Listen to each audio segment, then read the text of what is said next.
Nice.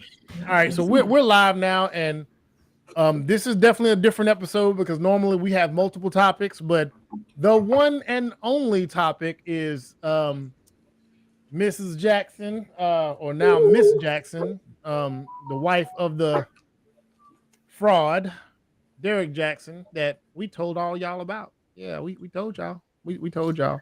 We was At any telling rate, y'all about it too. yeah.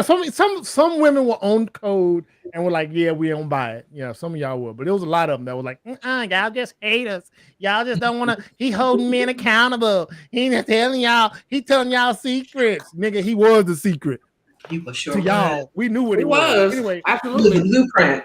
he was Right. The violent. blueprint. All right, but I'm gonna go ahead and start the video from the beginning, and we'll go through it. What did I get myself into, right? And now I'm practicing toxicity, right? I'm practicing toxic behavior and cycles with holding things in, not talking about it, and then either being passive aggressive or just super aggressive, Yeah. but nothing in between. And then he has no idea what's going on because he doesn't know what I'm freaking out about. And what you done seen, Right. What prompted you to start looking through his phone? I would always get like a feeling, or he would touch me different, right? So after most rape victims are very I sensitive got to sped up. touch, and so any Damn it. sign of him Okay, touching me, my any shit type is of out of- like any different, I'm like, there has to be some. There has to be somebody else. There has to be, You're right? talking about with a change of a touch. With the change of a touch. There has to be, right? And so I would go snooping around because I'm a snooper. I never imagined my public healing would inspire others to heal across the world. I thank you for using him to reach the world with a message of hope in relationships. But your life does not. God, you are my publicist. We laughed. We shared the unadulterated truth. He said, not only have I not divorced you, I ain't exposed you. Oh! We didn't. Up with us. If you're still shacking up with us, can we get a commitment? Hit that subscription button and subscribe. Make sure you turn on your notification bells so you can be notified about upcoming episodes. You know, this episode or this season has been coined Miracles and Manifestation. We've been believing God to do some amazing things. Are y'all ready for this? Without further ado, welcome to the Dear Future Wifey podcast. My new homie, Danae Jaxn. Hey, What's up? going on? Hey, yes. Danae, you in here now? I am in here. You are on the yellow I am couch. comfortable. I am on the yellow couch. You have treated me well since I've been here. Thank you. So tell me, what made you decide to do this? I mean, there's a lot of people that come and they've been DMing you and trying to get you to come on their platforms. Why have you said no to all of them and yes to the Dear Future Wifey podcast? One, because the Lord didn't give me permission to go on any other platforms. So I have to be obedient to him. And when you reached out to me, it was automatic, like, yes. And so here I am, being obedient to the Lord. But second to that is that I haven't had an opportunity to have a voice or to have my voice heard. It's been drowned out with all of the noise, all of the drama surrounding my life and marriage and all of that. So I appreciate you creating a safe space for me to come and speak about my truth, my life, and allow my voice to be heard so that others can be healed and made whole as I testify. You know, on the podcast, we have a mantra. We say we keep it lit. We live intentionally and transparently. Yes. Are you going to keep it lit today? Lit all the way, All the way. turned up. You and I have had some conversations in the pre-interview. We've been getting to know each other for about the last week and a half. Yes. And man, when I tell you, I've been blown away by your transparency, your vulnerability. You know, and social media had this way of trying to make you look like you crazy. Yes. And when I met you, I talked to you, I was like, this girl, not only is she not crazy, she's absolutely brilliant. So Wow. What was that? What was that about? Well, I think the world did not see me for so many years, so they have nothing to go off of. Facts. And so they're seeing me for the first time when all of this crazy stuff is going on. And then I'm sitting up here talking about Jesus, talking about a helmet of salvation. So it's like, oh, she has lost her mind. She is Cuckoo for Cocoa Puffs. right. And I'm like, I'm saying I have a sound mind, and I know what's going on right now because I've been delving into the Word. I'm discerning the time that I'm in from a spiritual state, and Right. now I'm trying to protect what sanity I do have with the Word of God. So I think that's kind of what fueled all of that. They're trying to get a feel for who I am. But you haven't always been a Christian. No. No. I want to take an opportunity to get to know you before we talk about what everybody wants to know, because like I said, I want to provide this opportunity for us to get to know you, Danae, outside of your spouse. Who is Danae? Danae is a girl from Denver, Colorado, born and raised. I have some brothers and three brothers and a sister. And while I was introduced to Christianity and actually did have some roots in the church, I had to figure out that on my own. I had to identify with Christ and believing in him on my own. And so when I was younger, I had a belief in Christ, but I felt like I was doing it more so because that's what I was supposed to do. Right. You're supposed to believe in God. You're supposed to do this. And I'm very shy. I'm very reserved and laid back. But then at the same time, you can get a side of me that's very just like let's throw some spikes in your hair and like just go, do something completely odd that nobody's expecting. So you kind of get a range there. And so that's me pretty much in a nutshell. Very reserved. I'm very loyal. Sometimes clearly to my own detriment. Yeah. And so that's a little bit about me. Well, when you say loyal to your own detriment, has that always been the case? I feel like it has, at least in my adult years. Probably not so much as a child, but when I'm looking back on why that is, it stems back to a root of like rejection and abandonment that I had. And so as I grew up into my adult life, I definitely would say it was more in that aspect. So when you think about abandonment, what do you go back on? When you hear yourself say, when I think about the abandonment that I've come from, let's unpack that. Yeah, so abandonment. With my father, I had teenage parents. My mom was 16 when she had me. My father was 18. They never really had a relationship per se. They were just supposed to be playing video games. They were playing with other things. Here you go. Merry Christmas, right? Because my birthday is in December, a couple days before Christmas. So okay. Video games, here I go, the present. And so, there's a little bit of rejection and abandonment there, right? Because I never really had parents that were a couple. Yeah. Right? And then because of that, there was some question about whether or not I was actually my father's or not. And so then I had that, even though I wasn't even born yet to receive that per se, but that still affected me because I grew up and found out about that. And then there was rejection. And then just the relationship that I had with my father growing up, I felt like he just wasn't as present as he could be, or he would always not come through or follow through on his promises when he said he would do something. And so that all affected me. And then boom, he died when I was 12.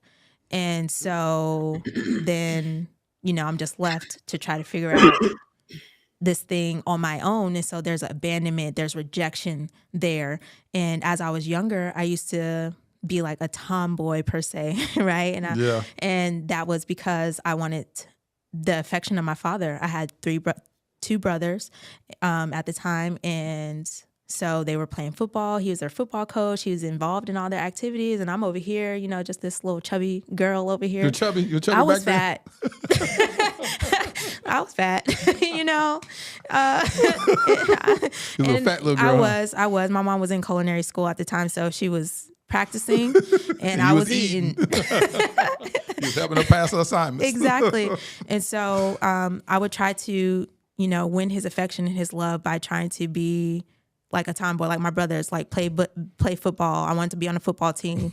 My mom was like, absolutely not. But all of that stemmed from my childhood, and then that transformed as I grew older, and then transformed into the relationship that everybody is interested in. So, So, did you deal with any type of childhood trauma when you think about it outside of abandonment? So again, my dad had never followed really through on his promises. So when I would go over there, sometimes that would cause some issues between him and my stepmom, and then I would be at my grandma's house. And so You say it was cause issues like what? What do you mean? so they would just have like their little arguments or whatever, and I felt like it was always about me. But of course, I'm a child, so Yeah. I don't know adult Yeah. things at that time. But how I internalized it and what I carried with me is that, oh, this is about me being over here. Now I'm over here, I'm disrupting their little family Yeah. union, and my mom is over here, and I feel like maybe she's jealous of my mom or something Yeah. like that, and this is all going on while I'm a child. So this is what I grew up with what the capacity that I had. And so that was pretty much the main trauma that I had.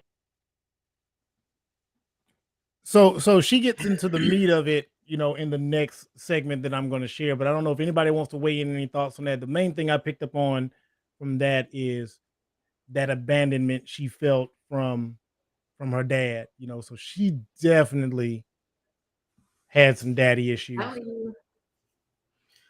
I stress that all the time. When I even tell my story, I'm like, a lot of people will say an absent parent is better than a toxic one.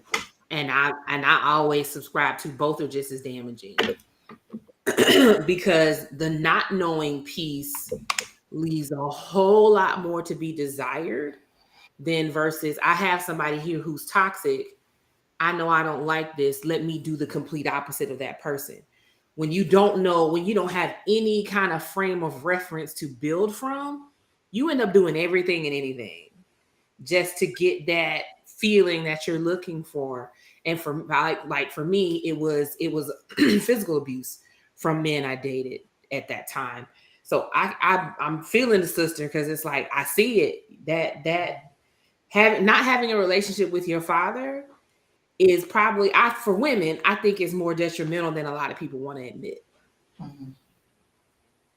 Go ahead, tap in real quick, Paula. Yeah, so just with all of it, our childhood creates a foundation for what will happen in our adult life, and it shows up in our relationships so much. And with her, like Sheffy was saying, that absent parent or a parent who's in and out, it creates a space for a child to want something, and they start seeking something. And she also said that, she would dress like a tomboy to try to get attention from her father. So she changed her identity. Well, she didn't even create her own individual identity. She created an identity that was actually born out of her trauma that was forming at the time, so she could get that validation, so she could get attention, so she could get noticed and everything. And I don't know if we got this far in the video, but she did say that her father passed. So then it was like cut off. Yeah, that's coming. Yeah, so then for her, it's natural then because it's unresolved. She's unaware of it. Most people are unaware of it. She's going to constantly seek that because now she doesn't have her authentic identity. It's trying to get that validation. And it's like that open door for anything to walk in. And then, of course, you get someone who shows you some attention and bam. And then, I won't spoil it for everybody else who hasn't seen it, but it just opens the door for anything to come in. Go ahead, Desi. Have you already pre-watched it, the entire thing, Desi, or are you catching up as we are? I watched a lot of it, so I've gotten further than where we've gotten. Okay, so good. far yeah, here. We're gonna go through all of it, but give me your thoughts on that part leading up to I wanted to say that pretty much the same thing. Like leaving that door open, and so naturally she's gonna seek whatever type of love, especially from a male that she can get, to compensate for what she's been missing since forever. Go ahead, Frank. It just goes to show how important it is not to abandon your children, even when you're living with them. And I swear, when I be talking from my perspective, I don't try to Derrick Jaxn narrative about myself, but I see things like this And I make a conscious decision to try to do whatever I can do to create a reality for my daughters that would possibly counter an experience like I see a lot of women have. And I understand that a lot of it stems from traumatic experiences from their childhood. So I've always wanted to be hands-on with my children, to let them know that I'm always here, I'm always present, and I'm always available. And I'm gonna talk to you even when you don't want me to talk to you, just so that you know that I'm always available, I'm always present.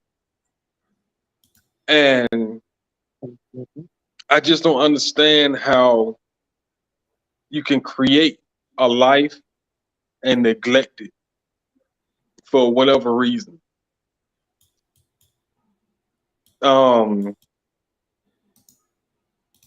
Just that part about her seeking validation and acceptance from her dad is what was like the beginning of the recipe of the disaster that followed, that she's gonna start talking about. And I can't emphasize enough just how important our presence as fathers are in our children's lives. And I say that to whatever man watches this, either now or later. We are valuable, and we are needed as fathers. And if you know a child, or if you're active in your child's life, and you know that your kid has a friend that's maybe lacking a father figure, fill that role too, because it's important. You know, I can't stress that enough. And for any woman that feels like she can do it all by herself for whatever reason, you can do the external things by yourself, but that child still needs their father. You know, despite how you personally feel about that man, if he's willing to be a father to your child, allow that, because it ain't about you and how you feel when you have this life that needs to be nurtured from both sides. Put the BS aside and the pettiness aside, or hurt feelings or whatever, and let that man be a father, man. Like it's spawning generations of dysfunction, and it's clear and present in this woman speaking. So, but that's all. Okay, we can go. I'll round it out by piggybacking off of what you said exactly. All these parents out here that have these beefs with the person that they procreated with, get over that shit. Like, seriously. It is now something bigger than you that is going to far exceed what your experience is in this moment with that parent. I repeat it. It is going to far exceed the experience you have at this moment with that parent.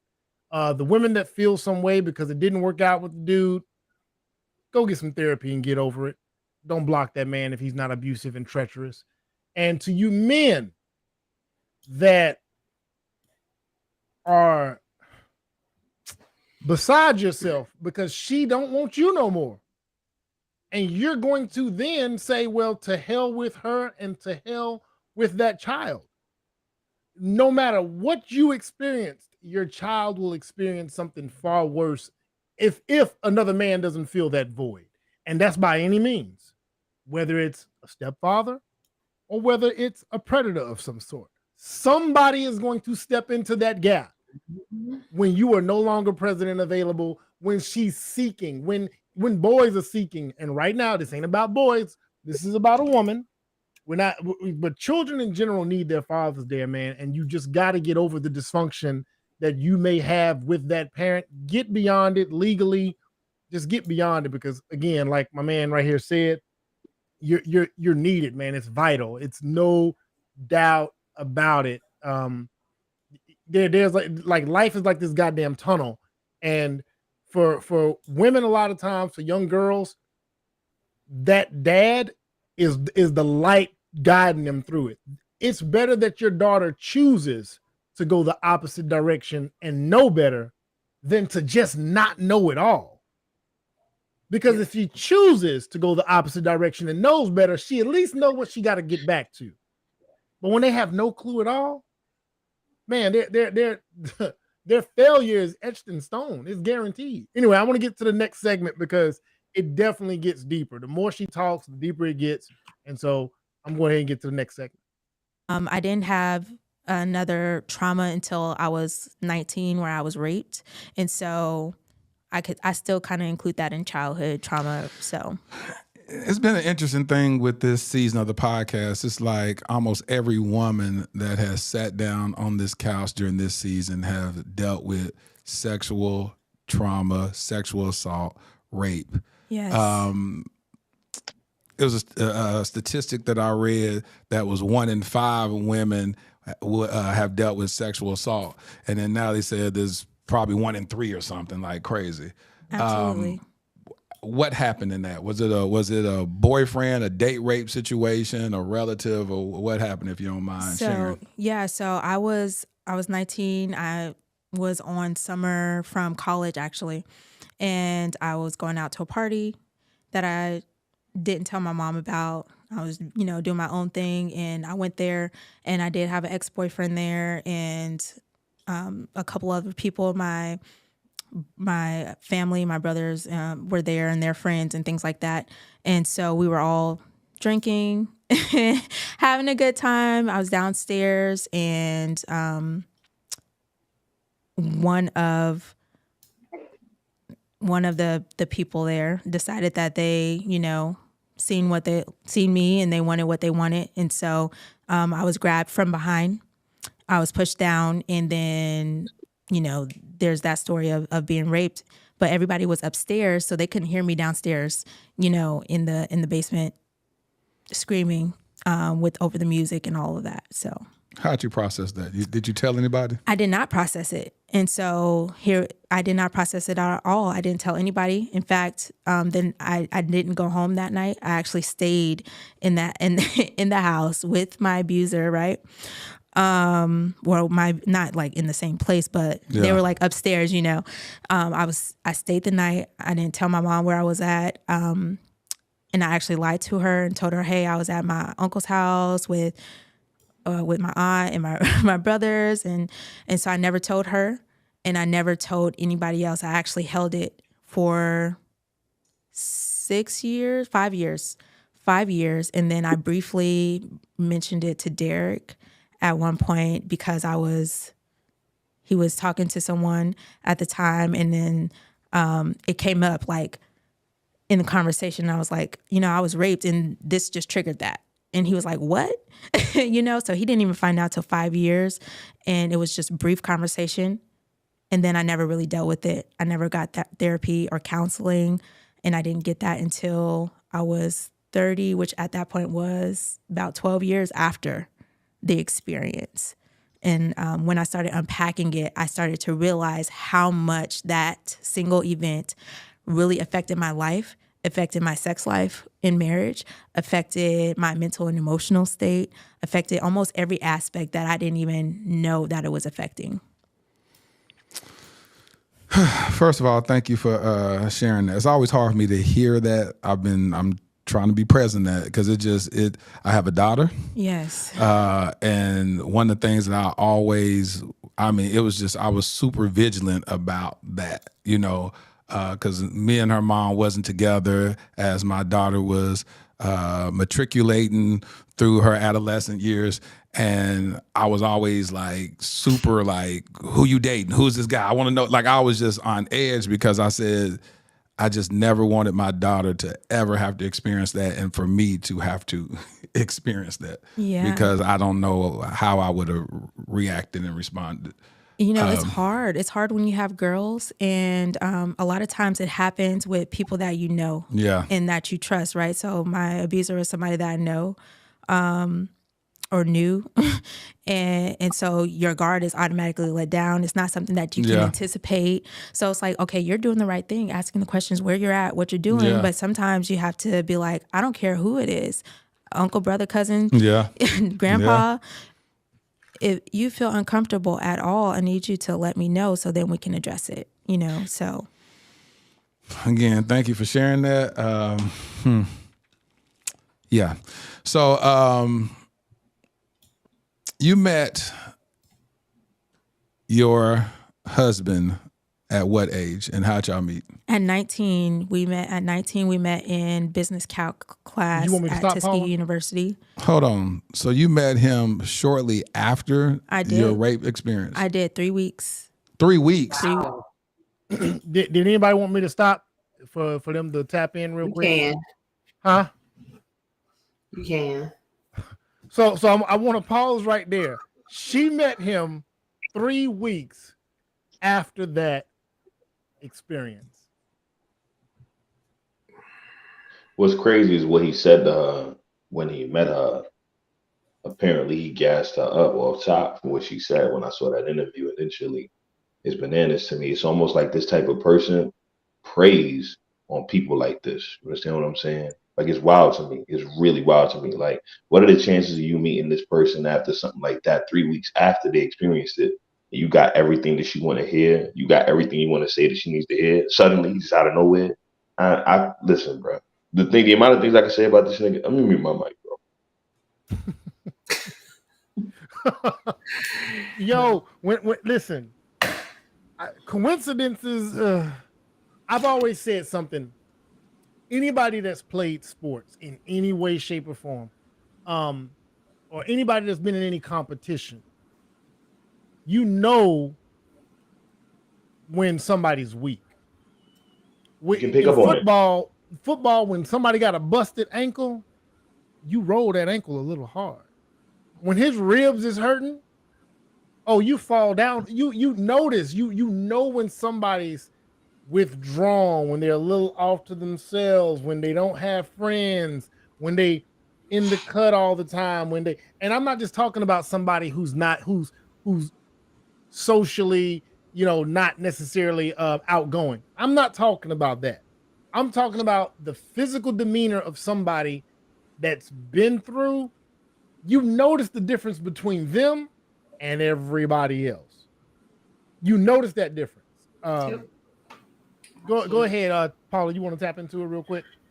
Yeah, so, you're absolutely right. He did prey on her, but it wasn't just the rape. You got to remember, she already had issues going on from her childhood. And this is what happens when you have that unresolved trauma. You have one traumatic event, you have another traumatic event, you have abandonment, you have rejection, and they pile up on top of each other.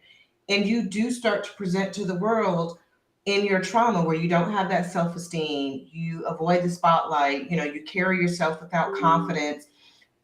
People can say certain things, you don't have those boundaries, you're not speaking up. So yeah, people like that, they look for those people where it's like, hey, I can come in, love bomb them, make it seem like I'm the greatest thing in the world, and then treat them bad and push those boundaries, and they're going to stay with me.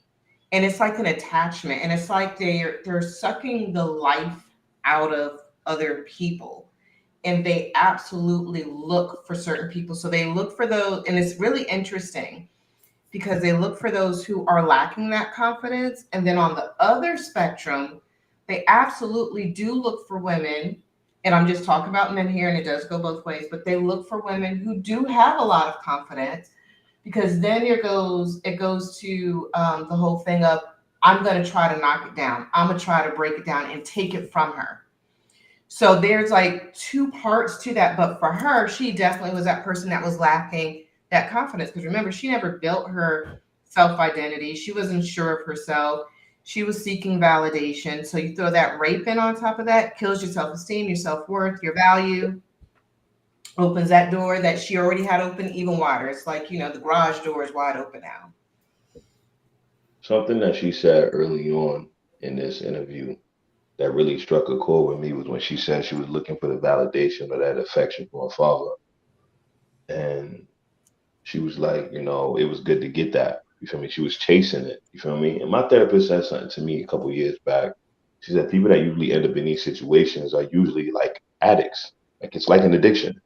It's truly like an addiction because realistically, you're constantly chasing that next moment, that next opportunity where they're going to treat you nice or say something kind or do something sweet. You're constantly waiting for it. And mind you, the more and more y'all stay in that relationship or the more longer y'all stay together, you end up waiting longer and longer and longer. You become strung out. You hold it on longer and longer and longer, hoping that at some point in time you're gonna get that hit of shot, that hit of love or that shot of dopamine, so to speak, for you to keep on holding on. The shit is really dubious in my opinion, like super dubious, especially when you're dealing with somebody that knows that you're waiting for those things and they just give you a little bit just to keep you there, just to hold like a placeholder. You know what I'm saying? Like a place, they literally taking advantage of the fact that you're not gonna go anywhere. You treat yourself. I'm sorry, y'all. I'm running off because this shit really hits a chord with me, especially within the Christian church. Because there's a lot of people that have a thwarted view of what loyalty and faithfulness and shit is because of their understanding of what the hell the scriptures is saying. And they force themselves to stay in situations like this as a result. Understand what I'm saying? They really force themselves. Women, they'll sit there and endure abuse and all kinds of maltreatment and like just go through all kinds of shit. Men will sit there and endure being neglected or stressed out or whatever the case may be. They'll stay because they think it's the righteous thing to do. They're holding on thinking it's the righteous thing to do. Meanwhile, they're just destroying themselves at the end of the day, all because they're looking for that next hit of love or affection that person can give. The shit is so dubious, it's crazy. Yeah, it's definitely I feel like it's a vibrational thing and an alignment thing. What she was her esteem, the level of esteem that she got to, she, inevitably you'll attract that energy that kind of matches that. And that's how he showed up almost instantly, once another tragedy struck with her. I feel like that's not coincidental. I feel like, you just kind of align with the energy that you have, inside you. So That's the thing though. here we are. That's the thing, Chanel. Realistically, I don't even think she had that inside her. Like seriously, she was so hollow. She's been giving out these little key words. If you listen really carefully, she'll say she was a shell of herself. You understand what I'm saying? Mhm. She was looking outwardly to put those things inwardly inside herself as a result of what it is she was experiencing. I promise you, in my personal opinion, I'm a Christian man, not a perfect man. I say this shit all the time. I can guarantee you that it's no way, shape, or form that her faith did not determine her enduring as long as she did with the shit that man was putting her through. I can guarantee it. I can guarantee. I'm willing to bet a year my salary that would happen. She was under the impression that she had to remain in that situation, thinking it was the righteous thing to do. Keep in mind, really think about the entire play out of everything that took place. She came out here and put her neck on the line for this nigga defending him, making herself look like a fool. You feel me? She thinks she's doing the righteous thing. You see what I'm saying? She convinced herself that was the right thing to do, not realizing that she wasn't doing the right thing. She was actually just destroying herself, and it wasn't nowhere near righteous because realistically, if it was the righteous thing to do, neither you or your neighbor would suffer. Absolutely. Go ahead, Frank.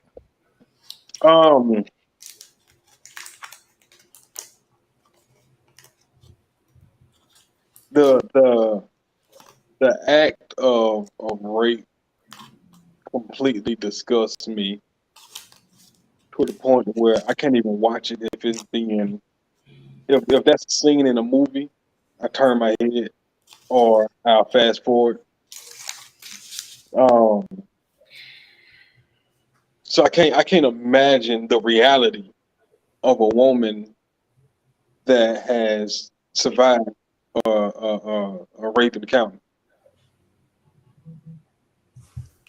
So I said that to say for this nigga to know what for him to know that she was abused in that way,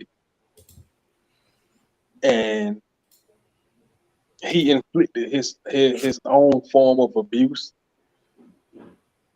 on top of what she's already had been carrying. That nigga is evil. Yo, dubious, yo. He's a fucking piece of shit, bro. That nigga is like it's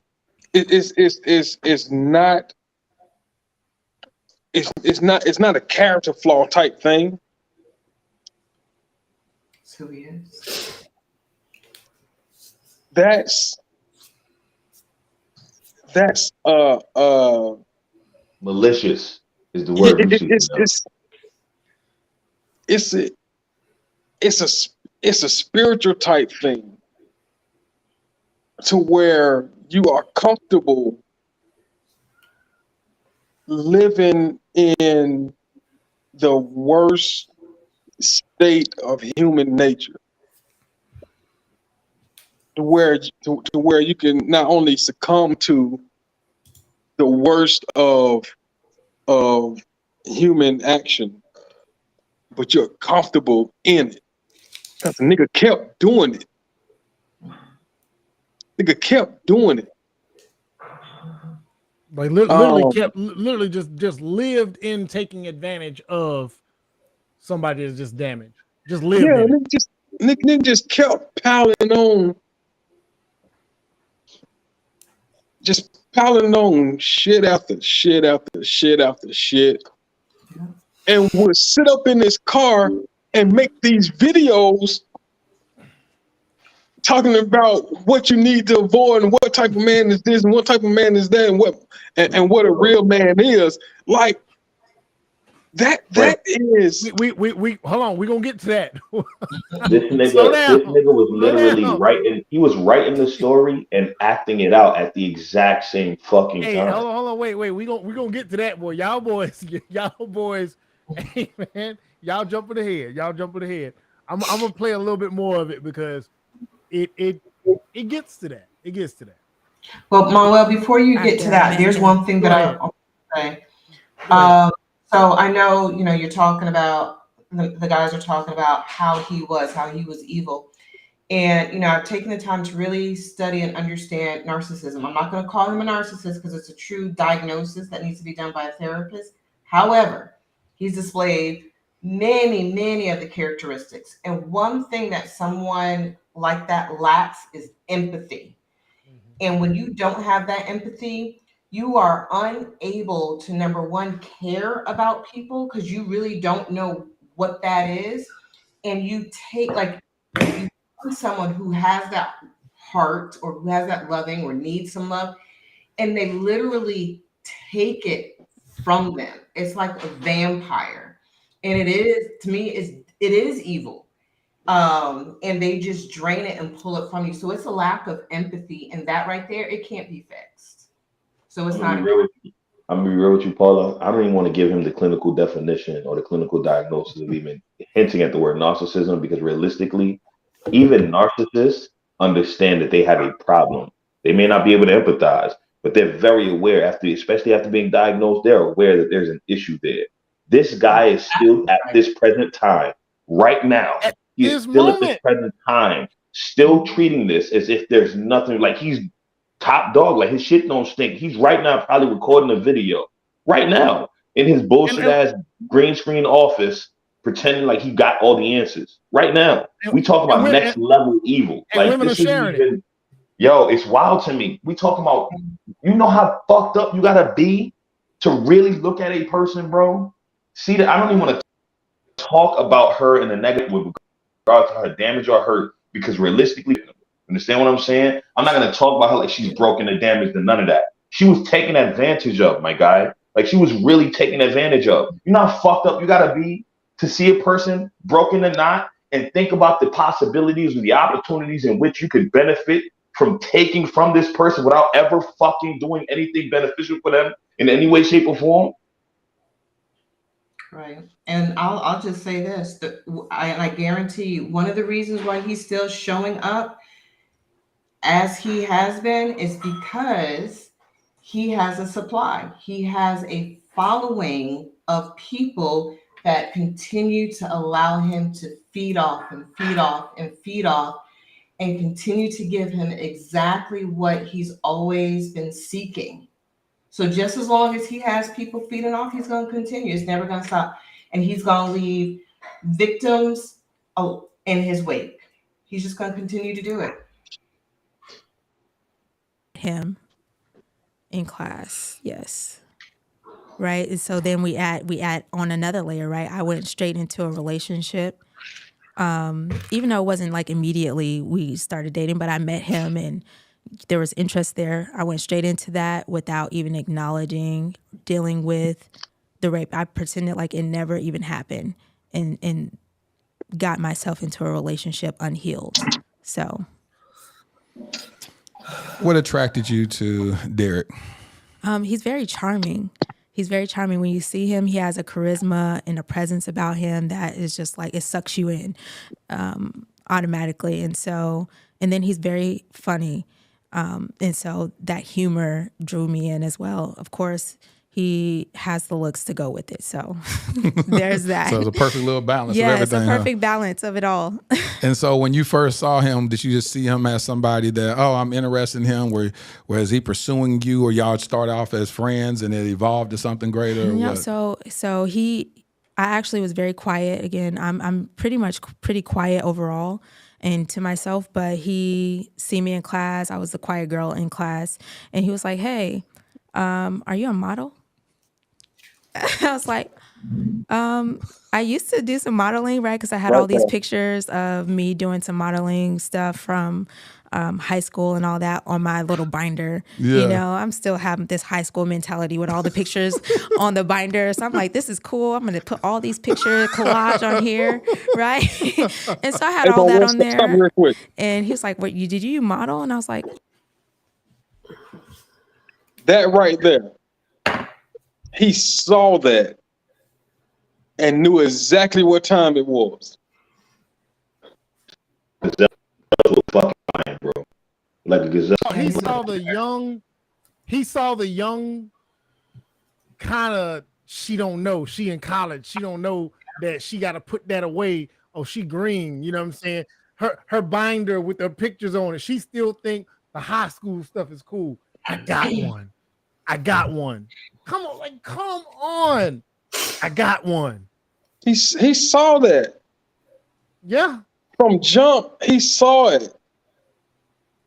As soon as she said then what nigga asked her, "Are you a model?" She no good well, she wasn't a damn model. Predatory questioning 101. Yo, he gassed her. Men do it. Hold on. Pedos do that to young girls. Yeah. Oh my God, you're gonna, oh, you can act, oh, you can be this, oh, you can do that, oh, you look like you're older, oh, you're more mature. Oh, it's you stand out. Yeah.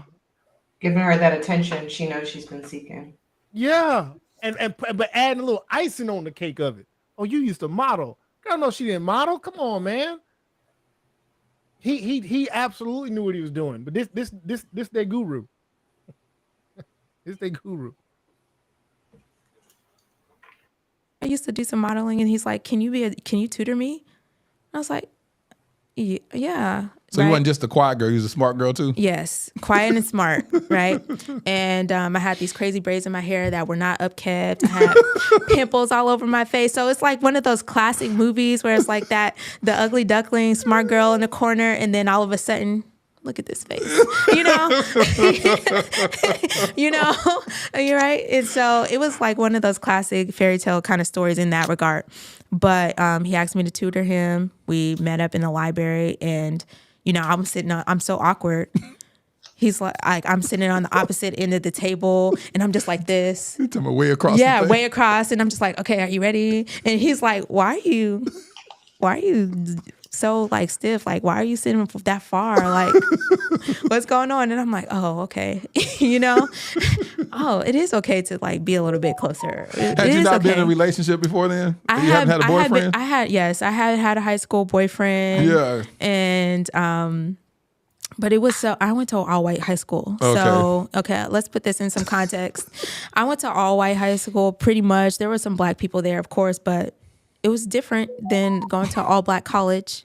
So, oh yeah, the culture shock. Culture shock, right? And so you said, where all this swag coming from? Right. These guys I don't even know what this means. Like, I don't know what that is. You know, it's different in a more diverse or lack of diverse school, and so it was an adjustment all around. And so I had to get used to that because he introduced me to a whole new world of black culture. I got my black stripe going to Tuskegee and being in this relationship. So, and so how did it transition from you being his tutor to him tutoring you in some things? That is good. That's good. I did I got schooled, okay, for years. No, after the tutoring, we were having conversations nearly daily. Like the first 3 days, it felt like I know him for my whole life. Yeah. And literally, we were on the phone, sleeping on the phone, like those first 3 days, having all kinds of conversations. And it was like, oh my gosh, I've known you all my life. This is a fairy tale. I love you. You know, like, when are we getting married and having kids? Like, it was all were you of that. Thinking this, or were you saying this? All of the y'all were talking about marriage and stuff. Not necessarily marriage, but it was definitely having like kids. I like you. Like I've known you my whole life. This is so easy. Yeah. Like, where have you been? Yeah. You know, this is right here in this 19 moment. 19 years old. Yes. Where have you been all my life? Exactly. All the 19 years of my existence. Exactly. All 19 years of my life. I miss you. I loved you. This is what, you know, and so it was great. It's pure ecstasy. And so from there, we spent pretty much every day together. And about 1 month after just meeting, he asked me to be his girlfriend on Valentine's Day. So that was like our unofficial anniversary for years. He had this big old heart and he had his shirt off and he was like, will you be my girlfriend? He had his shirt off? Yes. He was fine too. I was like, yes, Danae, look at you. Everybody thought you were a nerd, but here you go. That's what I'm about to say. What were people thinking? Here you were, this quiet little nerdy girl that you said that had pimples all over your face, but then you get the doesn't match.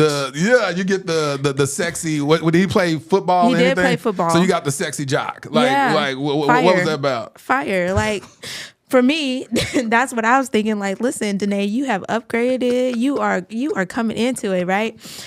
And so, I think there was a lot of hatred overall. Yeah. You know, most people didn't say a whole lot, but I think there's a lot of hatred about it. And then it's like, it doesn't match because he is more outgoing and personable. And I'm just like, you know, the awkward black girl that went to an all white high school. So there's a balance there. What did he see in you? Because he had to have said that to you before. What did he see in you? So he said that he liked that I was like smart, and of course he loved my eyes.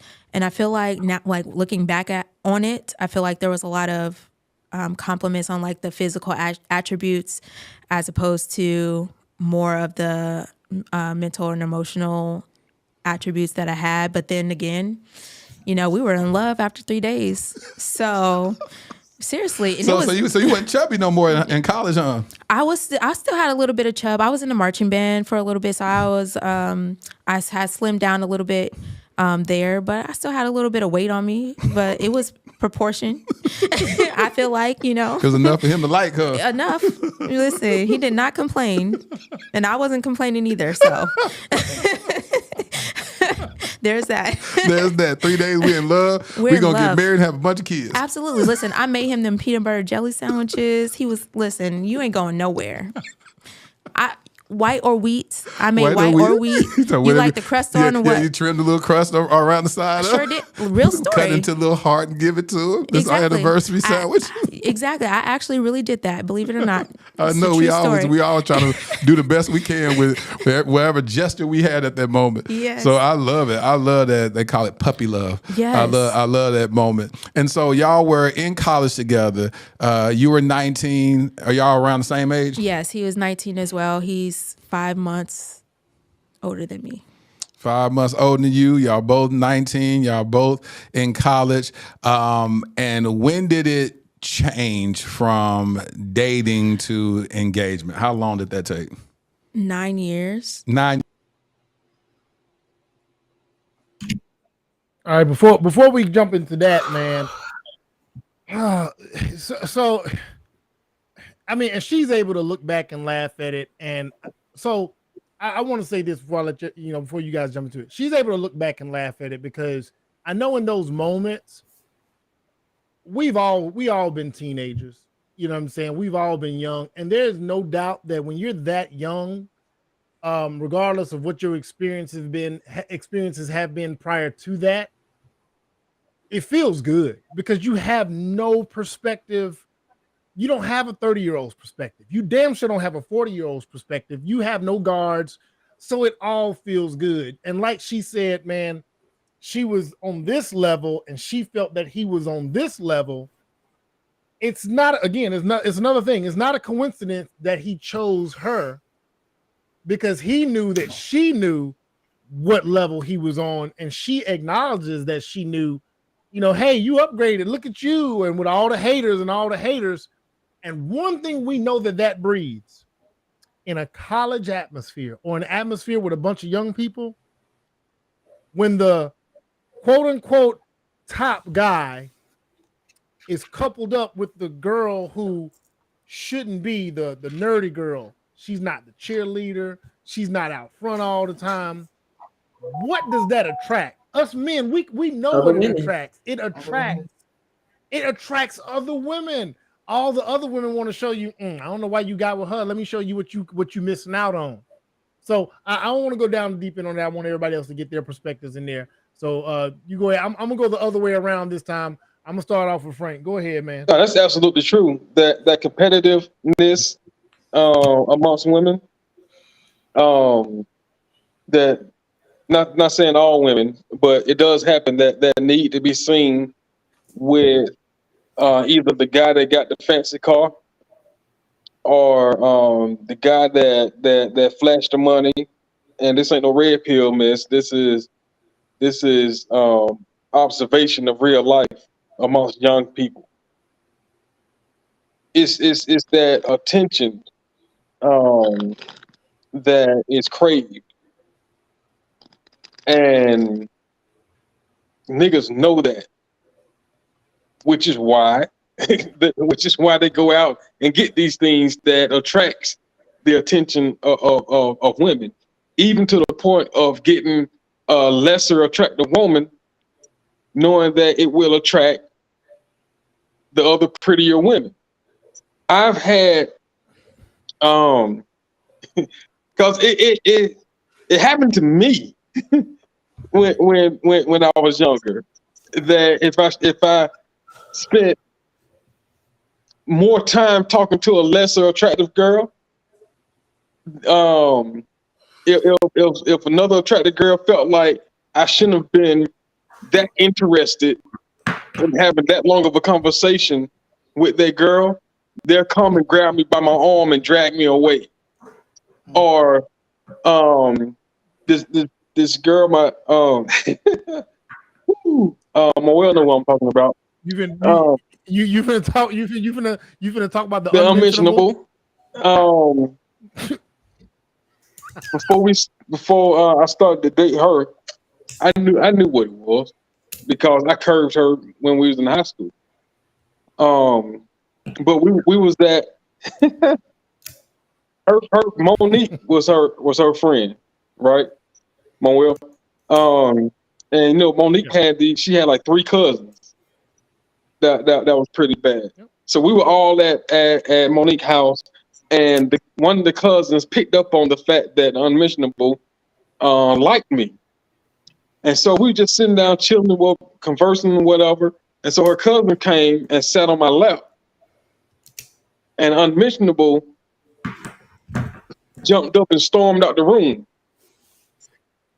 Hold on, wait, pause. Chanel, why you keep laughing at the Unmentionable? The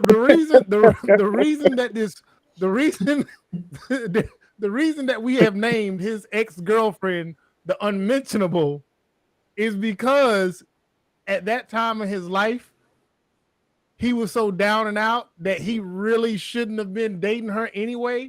So we have named her the Unmentionable because he refuses to say her name. I think I almost forgot her name until a couple of years ago. I know her real name, but he says the Unmentionable because that was a time in his life where he should have just been single, but instead he had to be with somebody, and she wasn't on code, and the other women was.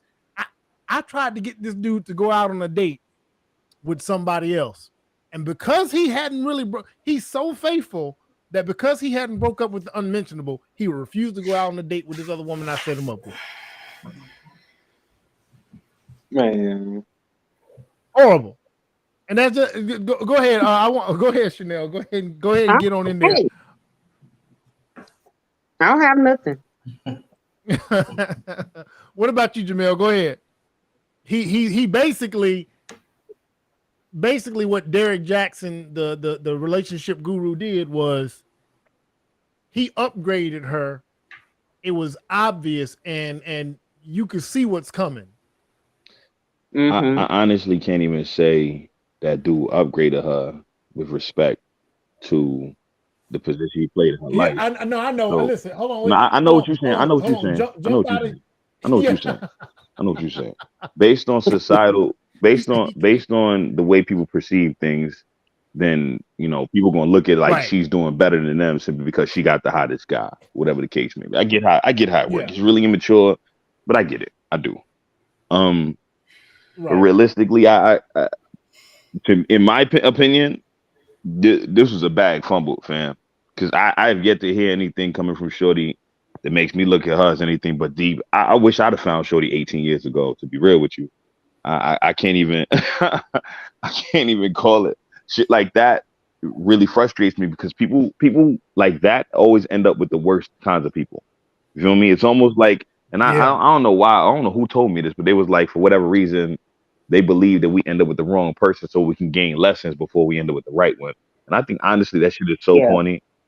That shit is so corny because I'd rather not learn the lessons. Ignorance is bliss, fam. If I could avoid the bullshit, if I could avoid the bullshit and remain in my ignorance, never aware of how fucked up shit could be, I would much rather that than to have gone through shit like that, to be really honest with you, because it's hard to recover from.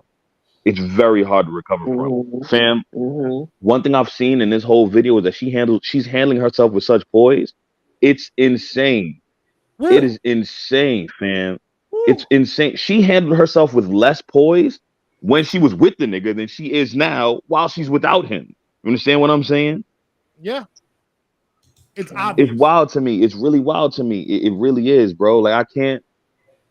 It was a bag fumble, fam. I don't know what the fuck you want to do. Realistically, I don't know how he can recover from this. If he can keep his mindless zombies caught up in what they think he truly is when he really ain't that.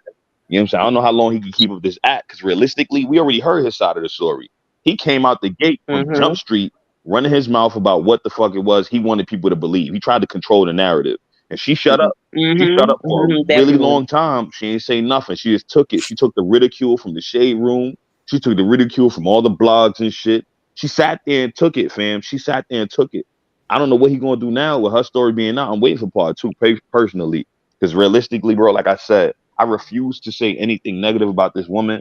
Because in my opinion, she's a catch, bro. She's a catch without question. For you to have the mindset to where you can remain. Now, I guarantee you, she probably thought in her mind, I think she said it in there already, where she thought she was going to be the one to choose. Like, she was going to be the one to get chose because she was changing herself, having sex with him the way that the other chicks was having sex with him. And hope. We're not there yet. We're not there yet. Yo, I'm sorry. When I tell you it's a sore, bro, when I tell you it's a sore spot, It's a super sore spot. You Nah, understand what I'm bro. saying? Nah, listen to me. Listen to me. I don't doubt it at It's a all. super sore spot because of personal experience. I'm relating. You understand what I'm saying? I'm relating because Right. I went through some shit. I try not to talk about it because I refuse to speak ill on my, you know what I'm saying, that previous situation. However, I understand exactly what she's talking about, fam. You cannot, when I tell you the extremes you go to in order to protect your idea of what you believe is real when the shit ain't real in the first place, you literally it's self-delusion, bro. You delude yourself into thinking you can maintain this thing. Yeah. You see what I'm saying? You really fool yourself into thinking you can maintain this thing. You try to bend yourself and shape yourself, and yo, it's really crazy. It's really crazy, bro. Like, it's bananas. It's bananas. The idea that you can't stop and see the effects that you're having on another human being as a result of your actions is evil as fuck. I'm not even going to say you're lacking self-awareness. I'm not going to say that because it's impossible. On general consensus, we all agree that if I don't like the way getting my foot stepped on feels like, why the fuck would I step on your foot? You understand what I'm saying? We can agree with that. You don't need no religion. You don't need no fucking law. You don't need nobody to explain that to you. You understand what I'm saying? The idea that you can claim that you lack self-awareness so much that you would do something so fucking heinous to a person, you want to claim ignorance in that situation is crazy to me, fam. It really is. I'm sorry. I'm gonna mute my mic. Yeah. I do want to add, like, the context says a lot because, you know, it's already obvious that she's a little green, but her adding that she doesn't even have social experience with other, you know, Black people. That says that alone, it says like a lot about like, oh, okay, this makes a whole lot of sense. You pair the trauma with being preyed on and not having experience with, you know, the whole Black college experience. Like, yeah, it's a lot of factors that make all of this make even more sense than it already did. She was a walking lick. She was a walking lick. Yep. You know, and my cousin said that. My cousin said I was that person, and I thank God I went to college and my high school boyfriend went nearby until my junior year. White school to HBCU, they could see me coming. I was green. Let me tell y'all. Look, my cousin. All right, give y'all a little quick story on this. We come from the same family, but we come from different sides of the track. I was raised in East Austin in the 80s through 90s. Austin that y'all know of now ain't the Austin that was then. We talking Crips, Bloods, parents were parents of a generation, boy. They lived it up, right? You add that in. So my cousin lived in the burbs, and I'm telling y'all, man, and she knows this, so I'm gonna share this. At the time that we was going through some things with my family and my dad, you know, he had left town for money. My grandmother purposely took me and said, hey, I need you to spend some time with your cousins, so you need to see how some other things work. And so my cousin's family, for me, was like the Huxtables. I remember going to my cousin's house, and they had upstairs. I ain't know nobody. Listen, nobody I knew had upstairs. And then they had a TV in their bedroom. What? And they were Word all, up.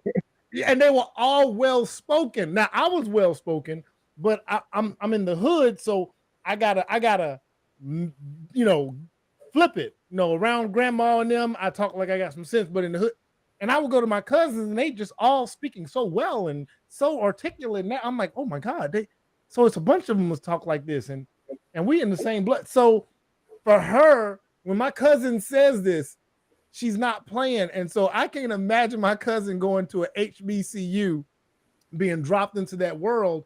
But I understand if you're dropped into that world, it's a shock. It's a culture shock, but it's so fascinating. Like, it's so fascinating that, man, you can get swept up into it so fast. And before you know it, you turned on and you can be turned out. Yeah, it's like a twig in a tornado, man. Yeah, it really is. And so for him to, he's navigating her through this based on everything else that was going on. I'm gonna let Paula and Frank jump into this before we go to the next section, but that's just a little extra. With every section that we go through, you're gonna see is just more and more getting piled on. Go ahead, Paula. Yeah, so I just want to make a few points. So, with how she's able to tell the story so eloquently and everything, two things to consider is number one, that was her norm. And that's something I can relate to because I went through like her mindset and her story. I can like it's parallel to what I went through, and I ended up in a toxic relationship. Not as there everything isn't the same, but I understand. But you're in it, and when you're in it for so long, and when you're coming into it from a place of wounded from your childhood, you don't realize, even though you're struggling with things, even though things are happening that hurt you, is still your norm. This is your everyday, this is your every month, this is your every year, and you're dealing with it, and it's your norm. So you're able to have a level of disassociation later on. And I know, like for me, when I started telling my story, I would tell people things and they would be so shocked. And I'm looking at them like, why are you shocked? Well, it's because I was used to it, but for them, it was like, oh my God. So there's that. The other thing is she's obviously taken the time to do some healing. And one of the key things to say, you've actually been able to work through something is when you can talk about it without your emotions coming up so strong that they interrupt your flow. So she has both those things, and it could be a combination of, I'm healed here, but I'm able to disassociate myself from the situation here and tell it in a third person story, even though I'm saying I. So that trauma does happen a lot for someone when they're dealing with that psychological trauma. The other thing that came up was when she said we were in love after 3 days. We know that's not love. It wasn't. Yeah, it is, girl. No, you don't tell us it ain't no love. Girl, Well, that's love. What the hell are you talking about? Right. That was straight up attachment that came in, and that's a whole traumatic thing. And a lot of times, I always tell people, when you're like, oh, it gives me butterflies, I got chemistry, and blah, blah, blah. No. That's not good, actually. That's your trauma or something in you that's attaching to that person right away because they're feeding into, that space, that emptiness that you've been trying to fill. So you're latching on with that. And then, once you get latched on, you put on the rose-colored glasses, and then everything they say is like, oh my God, Hold on, back I up. got this man. Hold on, I got a quick question. Okay, so butterflies ain't a good thing, or are they? You know what I'm saying? No. Hold on, wait. Hold on. Butterfly. Time out. Misconception. It's your body talking to you. It's your body. Yes, it's a No, misconception. It's your nervous system, your spidey senses are going off Yes, when you have the butterflies. absolutely. It's an alert. Mm-hmm. It ain't a good alert. Think about how calm you are. Everybody married. Think about how calm you are when you get around your person. Did you feel nervousness and jitters when you was around your person? Or it was more of a calm. Think about the times where you had butterflies and how it ended up. You know what? Oh shit! Damn, I might be getting some therapy right now. Holy shit! Oh shit! Oh, hey, wait! Oh shit! Hold on now. So I would say this: what you guys are saying from an initial point is pretty accurate. I would say that normally any situation that I've been in, because I've had a lot of good situations, but I would say that any situation that I've been in that was calming first, and if the butterflies came later, that was usually pretty good. But I wouldn't even say those were butterflies. Those were more like just fuzzy feelings. But I'm not for the front. What y'all just said, them early butterfly situations, if I can put my hand on all those situations, I shouldn't have been there. I damn sure shouldn't have been there. Boy, I should have got the hell on. Every time. Damn.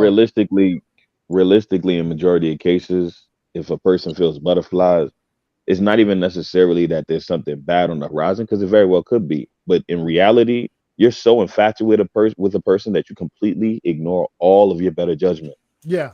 You completely, that's why I love when my therapist put it. She said it's like an addiction. Yo, it's literally like an addiction.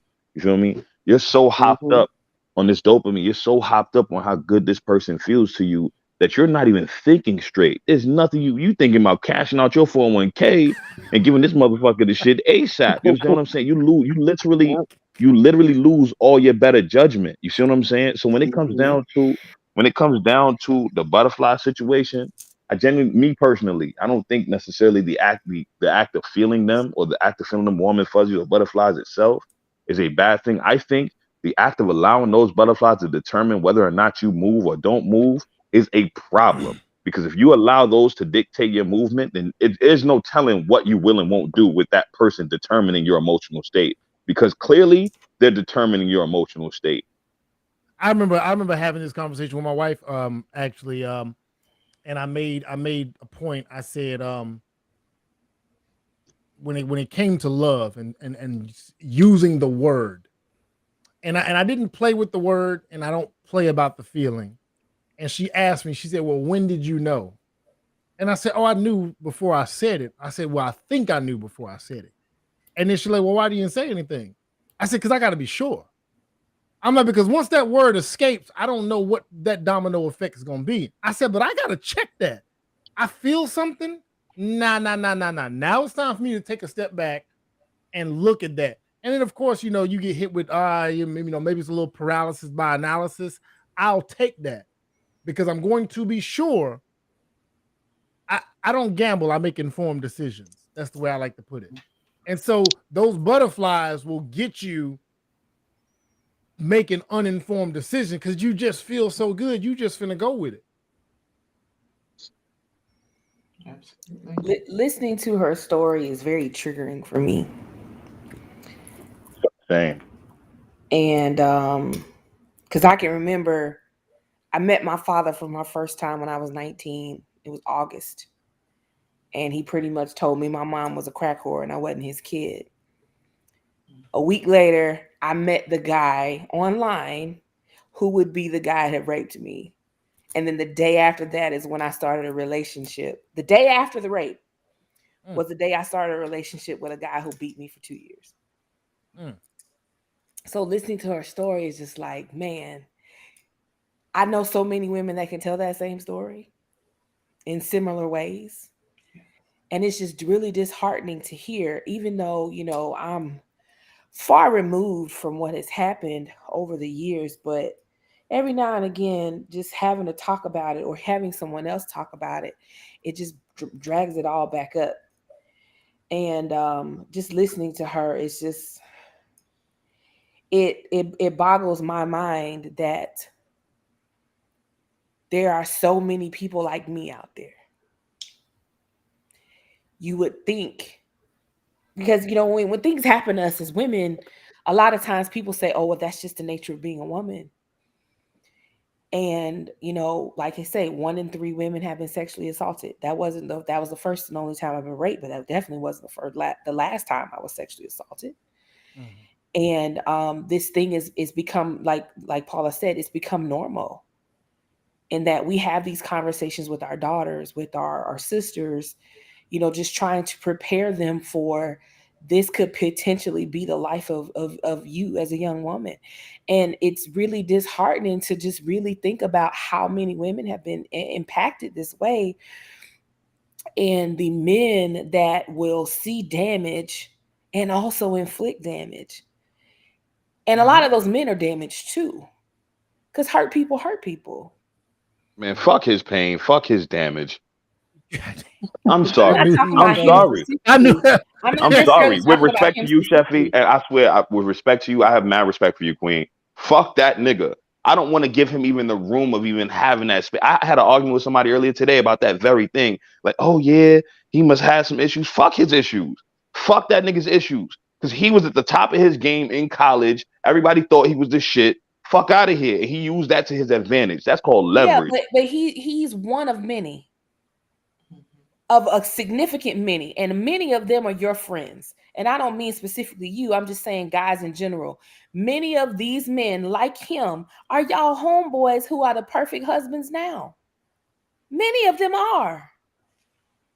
I see what Sheffy is saying is like, man, us men, Frank had a post a good while back, man. It was a good while back, and he was in his truck. You remember, Frank? We talked about it. We did a pod on it, and we were talking about how the dudes in our neighborhood when we were growing up, whether we partook in some sort of sexual gratification with one of the younger girls or younger women, or whether we stood by and made fun of them, that we were the freaks, right?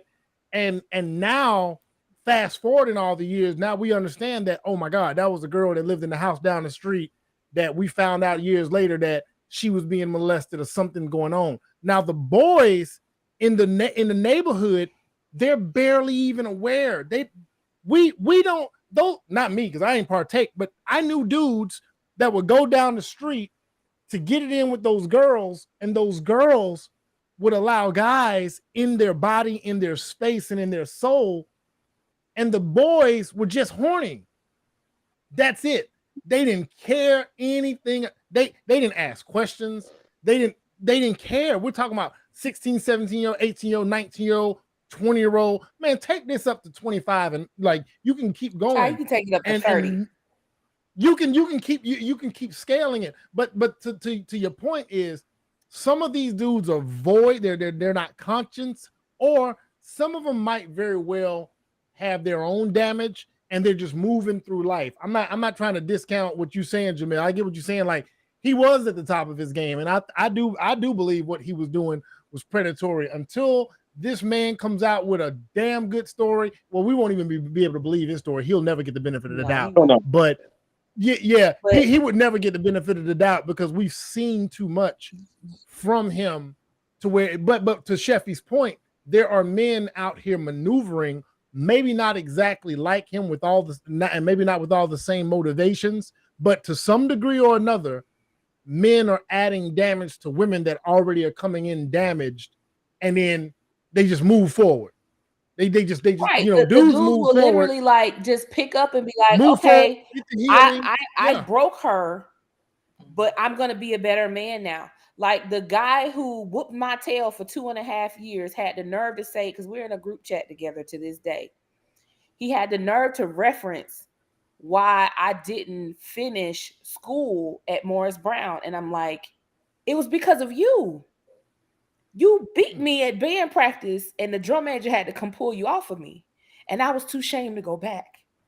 And you have the nerve to sit here and act like you the good dude now. So when I there are so many dudes out here that everybody like, oh, he's a great husband, he's this, he's this. And it's like, that man was a predator. That motherfucker was a monster. No, he was a complete monster. But everybody is offered, well, everybody needs redemption, blah, blah, blah, blah, blah. I'm 40 years old, 21 years removed, and I still have scars on my face. I still have scars in my heart.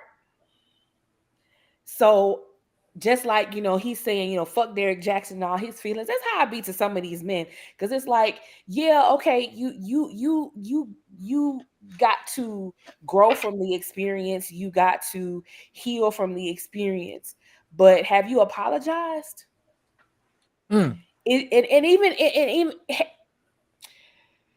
Is the apology even, does it even matter anymore? That's another piece of it too, because sometimes you can cause so much damage to no apology is going to ever matter. But I just hate that a lot of guys will sit around and be like, I'm just this good dude. And it's like, how many women have you left in your wake? So to lend some credence, right, to what you were saying, I'm very aware of that side of things, where dudes just move on and be different, completely different people than what it is that they were doing previous to that specific situation. I'll give you a very short story. A woman that I'm dealing with, I'm talking to her right now. She was raped when she was 12 years old.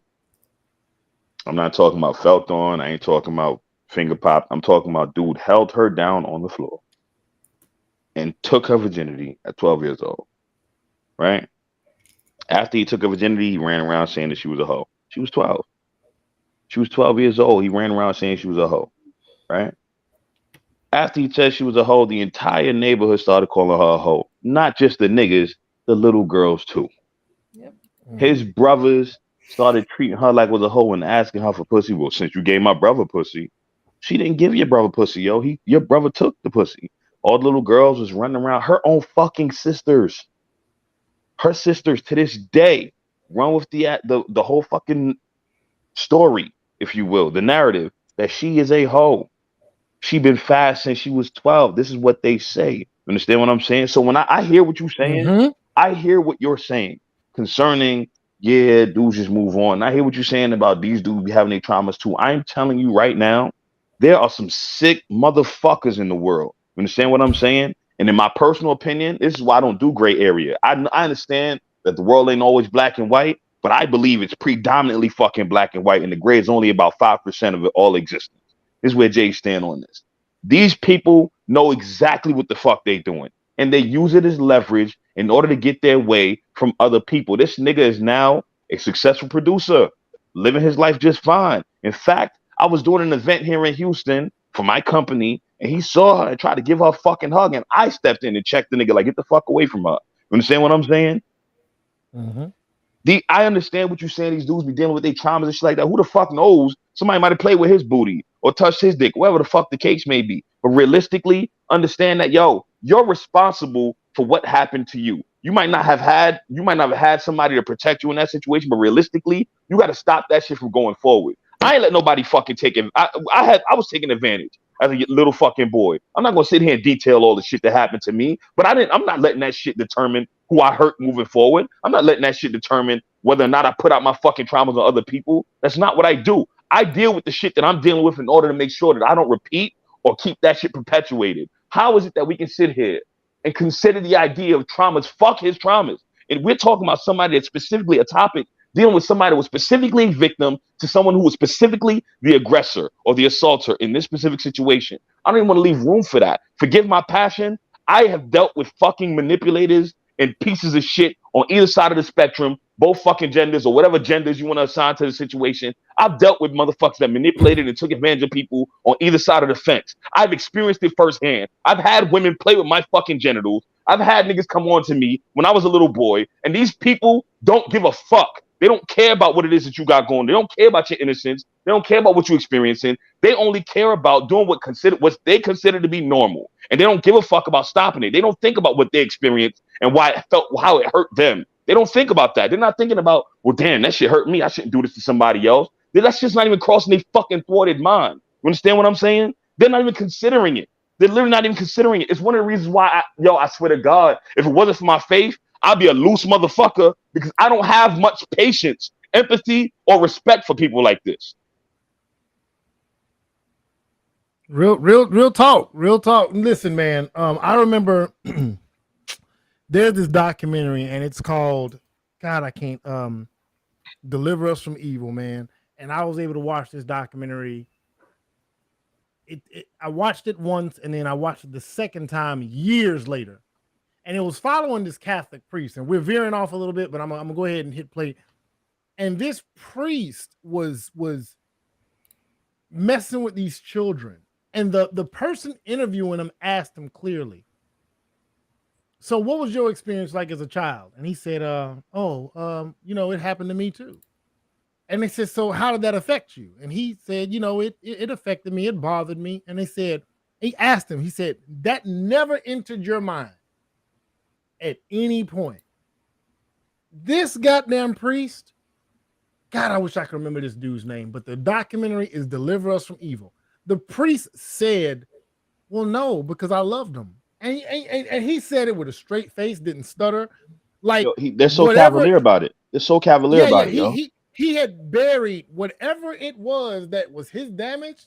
And I think this speaks to what Jamel's saying. Sometimes those people bury whatever that is so deep and just move forward with whatever their gratification is, to the point where if you ask them, they be sitting there like R. Kelly. I don't see the problem. Yeah. Yo, like, it becomes I definitely saw R. Kelly had issues with his mind. I don't see the problem. I want to play. I really want to play the next video. Man, y'all might have got me lost. I think I'm gonna play the right section. Hold on, I might be slightly off. Hold on, let me make sure. 9 years. Yes, we got married 9 years later. 9 years later. So it's a long time. That's a long time, but it makes sense when you start off at 19. Yes. It's so you got married around 28. Yes. About 28. Yep, That's how old I was when I got married. So you're 28 years old, and y'all were in a committed relationship. Were there any infidelity or cheating during that 9 years? I can't really say commitment is a big word. So let's tone that down a little bit. Commitment is a big word. Well, we got to tone the word commitment down. We do. Y'all's in a relationship. We got to tone it all the way down. Okay, we're going to tone it down to the nail. What we're going to call it? So we're going to call it a situationship. Y'all was in a situationship. We was in a situationship for a long time. So y'all never, when after 3 days in love, y'all didn't say, let's make it official? We were technically official, but there was a lot of on and offs agains, right? In that. So that's why I say when we talk about commitment, we got to tone it all the way down. We got to go back to the elementary level of the word and start at the beginning. Yeah, start at the beginning. Okay. And yes, there was commitment at times. At times, but there was a lot of on and off again. Okay, and through college and even after college, lots of on and off again. And so leading up to our marriage, we were actually off.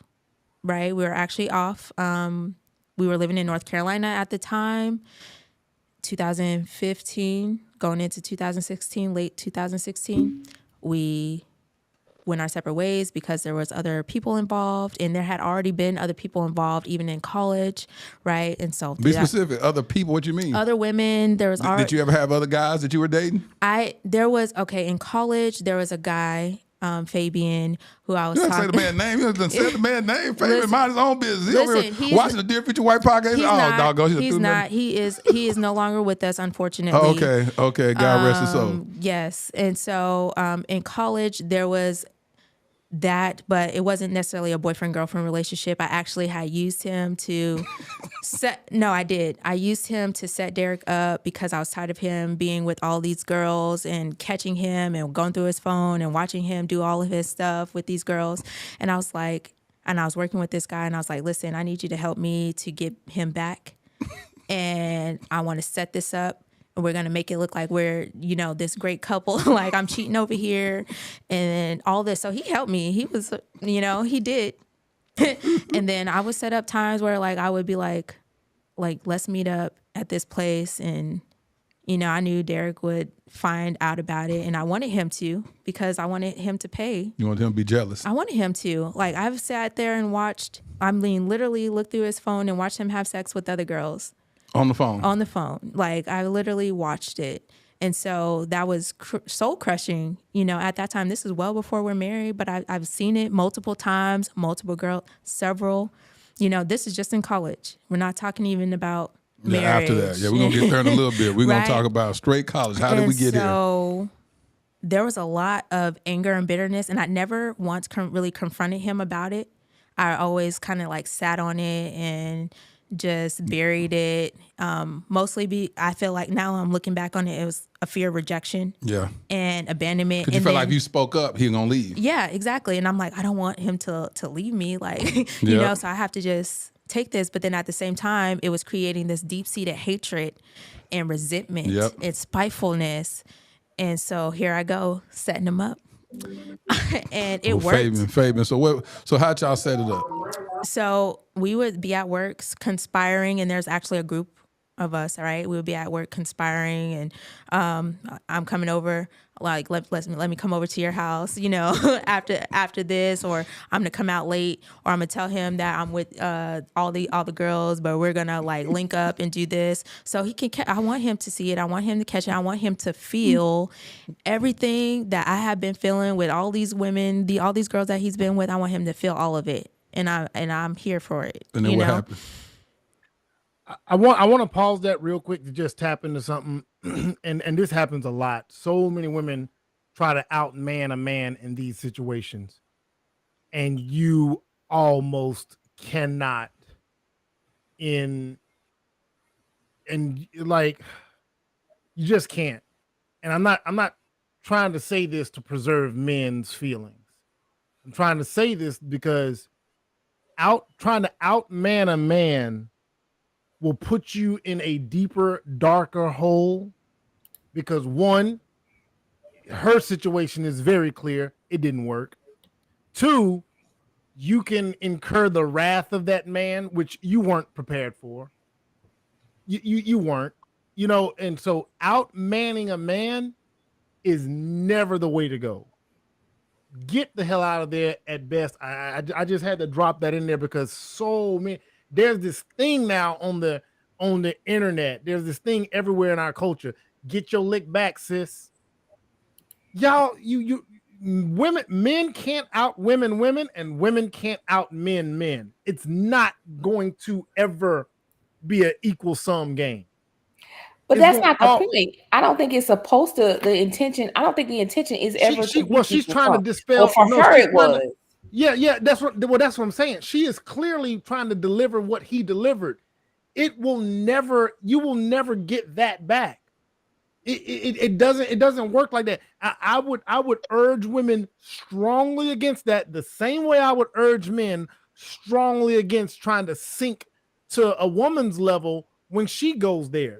Trying to outdo the other person's hurt, yo, it's not going to yield those results that you think. Now they feel what I felt. Now, no, it doesn't work. But that's what I'm saying. I think back in the day when she was doing that, that was the intention. But today's women aren't trying to level the playing field. They're trying to go above and beyond. Oh, well, if you really look at it, because you know, you'll see the memes. You know, the guy who cheated, he's like, well, on this break, I had sex with 10 women. And she'd be like, well, I had a date with your dad. And now he's about to fall out dying and all of this. Yeah. So I think today's women, that whole lick back thing, it's not about leveling the playing field anymore. It's about instilling exponential hurt. And I actually think women are doing a whole lot better at it than a lot of men. Okay. Let me just make one thing clear. And I'm not saying this as a way. We know men we know men, there's another level. The level that men don't worry about with women, we don't worry about. We don't have mortal fear. Call it wrong, but statistically speaking, we ain't worried about when we get caught up in something that she's gonna unalive you. I gotta say things so some things don't trigger. I mean, but are you? But seriously, think about that now. How many unalives have we had this year? Okay. I can tell you now, from now until the world comes to an end again 2 times over, women will never catch up to men in that regard. You can't out. But that's what I'm saying. It's not an intention to catch up. What I'm saying is, listen.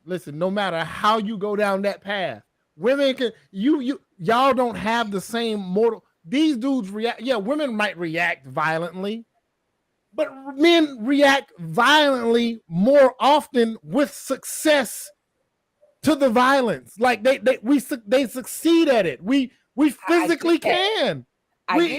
There's no, you can't beat me arm wrestling. I don't give a damn how strong 50 women are. And I get what you're saying. I'm not saying that's the thing so much as I'm saying her mindset then was different than typical women's mindsets now. And what I'm saying is women's mindsets, they better reset, rethink, recalibrate, because it's not you going down. It's not yielding results that are positive. Like it's not intended to, though. That's the thing I'm saying. It's not intended to be positive. It's intended to be explosive. But what is that going to yield? What's that going to yield? Long. It just yields an explosion. It's no different from the men that exploded. It doesn't. It's never intended to yield anything. And this goes back to what I said earlier about hurting people. When you have a generation of people who are navigating trauma, and a lot of this trauma comes from family, we are just now, as Black people, we are just now speaking about the childhood traumas that have happened to family members that our family members protected. Then we're also dealing with strangers who have come into our lives and caused additional damage, to the point where a lot of times I think, and this goes men and women, but especially women these days, that whole lick back is literally turning into what we thought would be a man's response, and it's becoming violent. It's not, I want him to feel my hurt. It's, I want to hurt him. It's just a dangerous precedent altogether. I'm not saying it's justified. It's a terribly dangerous precedent. but her mindset is just quite different. And that's why I was just saying the mindset she had then is not so much the mindset a lot of these women are having now. Because you'll go into and dudes will post about it. I told my girl I was cheating, and she said, "Oh, really?" and kept doing her makeup. Yeah, I saw that. I saw that back in the day. And a dudes lot of were like, guys "Oh out here man," are surprised that they're not getting that emotional response they're used to. And it's like, because y'all done really, because y'all have navigated women so poorly over the last 10 to 15 years that these women, and I see some of these girls, and I'll be like, baby, I hope I don't never become that just devoid of feeling to the point where I can sleep at night knowing I have inflicted pain. Time out. 10 to 15 years. Shit. Boy. I'm talking about the social media years, because it's gotten exponentially worse in the social media years. Yeah, the spotlight. The guys are expecting their woman to cry, and she like, oh, bet. Yeah. And then now he in court because he done found out the last 3 kids ain't his. Yeah. But all I'm saying is that it's dangerous for any woman that's in that moment where she is, leave. Just leave. Like, if you got it within you to navigate some crazy story or way to get even, man, you know what damages men the most? I've said this over and over again. When you just leave and don't give him no reason why, and he can't figure it out. I've seen what happens when a man has to figure out where did she go? Where did my wife or girlfriend go? I had their number the other day. I was able to reach them. Guess who he gonna call first? Her mama. Then who he gonna call? Her. I've seen men literally go through every single contact they could to track a woman down and get to the point where they admit, they tell on themselves, and the whole time she did what the Jaxn, remember the Jaxn movie when mom just went to mom's house and couldn't nobody reach her for a good little stretch, and she was just chilling, and Joe just sitting there. I've seen men go above and beyond trying to hunt this woman down to the ends of his earth, and she ain't even said nothing. Baby girl, take the ring off, take the phone, the cell phone, leave it on the dresser, leave it where he can see it, and just leave the kids there with him too. Leave the kids there. Don't let nothing hold you back from walking out that door. He will figure it all out. I promise you, he'll figure it all out. But I'm just saying, it's a dangerous road to go down. It is. Don't do that. Honestly, I honestly don't even think women should even care about the consequences itself concerning the situation about the dude. Like, remove the dude from the situation altogether, right? Realistically, I'm not even trying to be on no moral or ethical bullshit. Like, let's just keep it a buck. Women have something that men do not have, and a lot of people argue against this shit with me, and I really don't care. I stand on this shit all day. They have intrinsic value. Women have intrinsic value. Born with it. You put your intrinsic value up in order to make a nigga that clearly didn't give a fuck about you for sale. That shit is crazy to me. Especially, and what's 9 times out of 10, majority of the time, you're gonna go do some shit with a person you probably don't even have a future with. You don't give a fuck to have a future with in the first place. Like you said seconds ago, Sheffy. Like, I fucked your daddy. Well, nigga, his daddy ain't gonna marry you. His daddy ain't gonna run over you. His daddy ain't gonna take care of you. You see what I'm saying? It's really wild to me that I personally, if I was in that y'all situation, if I was a pussy holder, I would not in a million years risk my intrinsic value to make an ain't shit nigga feel some kind of way. I'm just gonna go find a better nigga. Let's start with our value not having anything to do with our vaginas. Let's start there. Okay, pussy holder, like what? No. But okay. Put it like this: we're being okay. Let's be archaic. Okay. Women are born with value. Men are not born with value. I don't care what generation y'all are in. I don't care what feminism. I don't care what anything has told y'all in the last 100 years, 20 years, 5 years, 5 seconds. Men are not born with value. And we're talking about 99%. There's only 1% of men, and there's less than 1% of men on this planet born with value. and they got to inherit that. But in order for them niggas to even inherit that, they got to be birthed by a woman. So women are born with inherent value to bring forth life. Like we ain't worth nothing. Hey, look, okay, I'm sorry if for the men that treat you like Yeah, wings, regardless of whether or not the dude understands the value, that's what y'all possess. That's just what you possess. Period. Like I knew firsthand people great wouldn't. and all, but I mean, y'all are acting like we come out the womb and you know we got crowns on and we know that all of this is You happening. you do though, Sheffy. You do though. No, I got a question for you. Hold on, back up. Hold on. I got one question for you. No, I'm gonna shut up. I'm gonna shut up. I got you. They might not know it. They might not know it. I got one question for you, right? And I hate using this crash scenario, but once I started using it for whatever reason, these red pill niggas, I can't stand them. They started saying the same thing, right? I really hate them niggas. I can't stand them niggas. I really can't. We gotta cook them one day. We gonna get them. So here's my thing for you, right? You seen the movie Titanic, right? Yeah. You saw Titanic. When the Titanic was sinking, what did the people in charge prioritize saving to get off that boat? The men, the women, and the children. The women and the children. Yes. The women and so much so, because we arguing intrinsic value here. There was a nigga, I'm gonna use just him, this cornball nigga in the movie, who grabbed a child and pretended that he had to be the caregiver for the child to get off the boat itself. I remember Men are historically expendable. That's just what we are. It's the reason why we on the front lines in war. It's the reason why niggas get cycled out like it's nothing. I understand all of that, but these are not things that you just know. These are things you right, and that's hold on, and that's what I was gonna say. That's what I was gonna say, Jamel. What Sheffy said just a second ago, she bridged that gap. A lot of women aren't brought into the fold understanding their intrinsic value, so they don't move around as if they have that.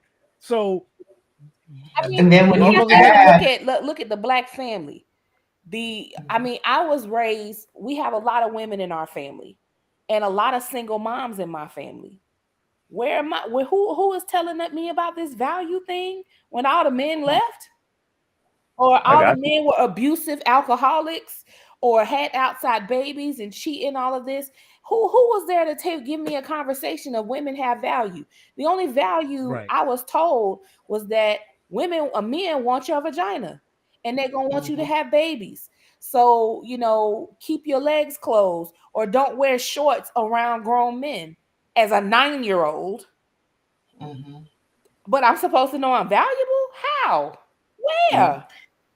And that's the thing. It's like you guys say we're born with value. You don't know it, but then you go through stuff where you're devalued. Yes. When you're devalued by the very people who you're giving value to. So like when you say, leave men and don't consider their feelings, a lot of times there's trauma there because you don't know anything about value. You don't value yourself. So you found something to value. And it's this person being in your life because you don't know any better. And that's what happens. So it's hard to walk away from that. Yeah. If you value, until you actually do and heal and learn, oh, wait a minute, I deserve better. I need to create a value system as I heal. But until that happens, you don't know. Yeah, let me. Frank, did you want to tap in? I do want to get back to the video because so for the people viewing, if y'all came to watch the video straight out, it's not quite what we do, but we're gonna unpack all this shit. We gonna get to it. Yeah, I was going to say something in reference to the video. Then y'all start talking about the intrinsic value and all this stuff. And then I had something to say about that. Go ahead, man. Go ahead, take notes, Frank. Take notes. No, it's so much I want to say. It's like we ain't going to never get back to the video. Go ahead. No, go ahead, man. The thing is, like, when Shepard was saying, well, why do men treat women like they don't have value? First thing that came to mind, when you see the people who win the lottery, right? It's usually the people that have no comprehension of how finances work. They just know they got a whole bunch of money. Preach that shit, bro. I already know where this shit going. So when they get it, they lose it, or they give it away. So it's the same thing where with niggas who underappreciate or don't appreciate women at all, is that they haven't been taught to handle finances. They haven't been taught how finances work, or how to properly build that a financial portfolio. So they get this valuable possession. I ain't saying possession as men possessing women, but when they're holding this value in their hands and don't know what to do with it, the first thing they go do with it is discard it, because there's no comprehension of the value that they're holding. What's crazy, Frank? The value of that thing doesn't go down merely because they discarded it. And that's the shit that makes me mad with women. Y'all speak as if niggas can devalue you, and it's fucking impossible. I have seen homeless women get bagged on the street by niggas that had houses. Like, make that shit make sense to me. Like, I can't sit here. No, hold on. I can't sit here and I listen to me, Sheffy, again, Queen. You got a lot of knowledge. I respect you all day. But concerning this specific topic, I am staunch. You know what I'm saying? I am staunch. I'm immovable. You know what I'm saying? I am firmly planted. I refuse to believe the experience to know what the mindset looks like. When even beyond that, Sheffy, you have value. Here's the thing, Sheffy. Just because somebody got a Mercedes and they don't know how to treat that Mercedes doesn't make it any less of a Mercedes. If I give somebody a gold brick and I drag it in shit and blood and pus, it is still a gold brick. It does not change the value of that item, regardless of the situation. And likewise, women have the same thing. Women just are born with value. Men, on the other hand, we have to earn our value. We can lose it. You understand what I'm saying? Men are only as valuable as they are useful. That's just what it is. With women are always useful, because at the end of the day, whether you like it or not, you have a uterus. You have something that literally brings life. You are the portal by which all life comes through. No, but hold on. Because what about the women who their uterus doesn't work in that way? Now you're assigning value. Hold on. If you are assigning value based up to a woman because she has a uterus, then that means for the women who can't produce, she's now devalued. So this is why I can't vibe with that. Well, y'all have a vagina and y'all have this. That's what makes you valuable. If my body part is the only thing that makes me value, cut my head off, cut my arms off, legs off, and just use the husk. Because that's all you want. Here's the thing, Sheffy. Realistically, this is why I'm saying women are born with value. Because at the end of the day, if you have nothing at all, if you ain't got no degree, if you don't know how to cook, if you don't know how to nurture and inspire, at the bare minimum, period and point blank, you can incubate. Whether or not you can have it. Hold on a second, Chef. Hold on a second. And in the event that you can't, again, like all the things that I just listed a minute ago, you're still a helpmeet regardless of the situation. Again, I'm a Christian man, I ain't a perfect man. Sarah was still Abraham's wife, regardless of the fact that she couldn't have kids, fam. There was nothing that changed the fact that she was absolutely valuable to him. Period and point blank. Regardless of the fact that's intrinsically known. And when you are with a host of repeated situations that treat you like you are valueless, I really want somebody to tell me how the fuck you supposed to think you value. Well, no. We're not saying that you're supposed to think that. We're saying he's saying that you are. You're saying that y'all don't know. Let me bridge the gap like I'll always do. There are men. This is why men degrade women. This is why. Come on, bro. Please preach, bro. Please preach, bro. I'm not talking. No, I'm not talking to you, Chef. I'm talking to the audience. Okay. Men degrade women because in our souls, deep down in places where we don't want to speak about. Why do you think I made that post about dudes dunking on women? They got to do that. They got to drop you down to this level. So now you feel that, oh shit. Oh, well, I bet not get rid of him, even though he's beating me and cursing and cheating and bringing me STDs and bringing outside children and making me pay half the bills, and he's doing everything he wants to do. I ain't really worth nothing, but I got him. Men devalue women. The men that do devalue women, they do so that they can keep them and still reap the benefits of the intrinsic value that we know is there. Speak, So man. I'm not saying. Wait. I'm not saying that. What you're saying is that women don't know that, and by those women that don't know that, they can't benefit from it. And so we, that's where we got to get to a whole nother level as a generation and start reteaching the things that we need to be teaching. But what we're saying is she's a pure victim of not knowing her intrinsic value. Exactly. And he's benefiting. That dude is benefiting. He's like, oh man, she don't even know what she's working with. Exactly. Let me get her right now while she don't know nothing. Let me get on clearance. Let me get her on clearance because I can't afford the full price. Let me get this shit discounted because I can't afford to have full price. A lot of niggas do that. Even the niggas that don't, consider the whole red pill movement. And then go ahead, you can play your video. My folk, I'm not gonna shut the fuck up. I'm really passionate about this. I'm being really honest. I'm super passionate about this, bro. I got 6 sisters, 4 daughters. You see what I'm saying? I'm telling you right now, my whole life is surrounded with estrogen. You know what I'm saying? My entire life. Bro, these dudes are even trying to talk down on women. Look around social media. Just look around social media. Look how these niggas is talking about single mothers. They can reproduce. We talking about women that have the ability to reproduce. Look at how these niggas is talking about them. Why do you think they talk about them like that? Because they themselves don't want to deal with none of the responsibility of what comes with that woman, but they want all the benefits. They can't afford her at the price that she's at, so they got to make her feel like she's less than herself to accept the bare fucking minimum that they can be able to step into her life. I get that, and all I'm explaining to you guys is that we get it. You're just saying that you're saying that like you just said, it's working. You're right. I'm gonna get to this next video, man. Frank, man, we cut you off in the middle of that because we didn't mean to. But go ahead. I want him to get his last portion because I know he has something else he wanted to throw in there. But I promise I'm not unmuting. I'm sorry, Frank. I'm not gonna unmute. I swear to God. God damn, my bad, man. I mean, just listening to her unfold the events, it still starts back from youth.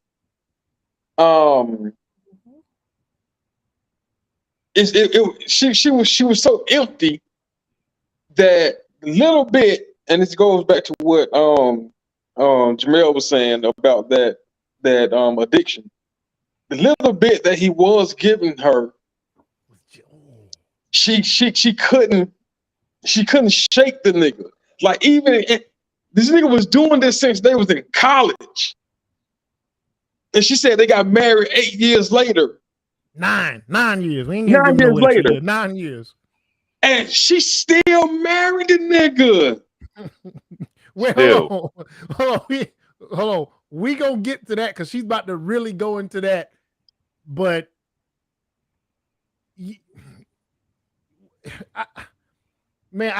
I don't even know how to really. I'm gonna play it. I'm gonna play that part. Well, years later, I was still dealing with the effects of it because I never really confessed to setting him up until way later. So you and Fabian never did nothing? No. Y'all ain't kiss? Y'all ain't do nothing? No. I'm gonna speed past the Fabian part. On your husband while we're in marriage. I'm like, we're in marriage when we were dealing with unpacking that. And then he was like, you were cheating on your husband. And I was like, okay. Okay. Maybe I was emotionally cheating. Okay, I'll give you that. In college, 9 years before we ever got married.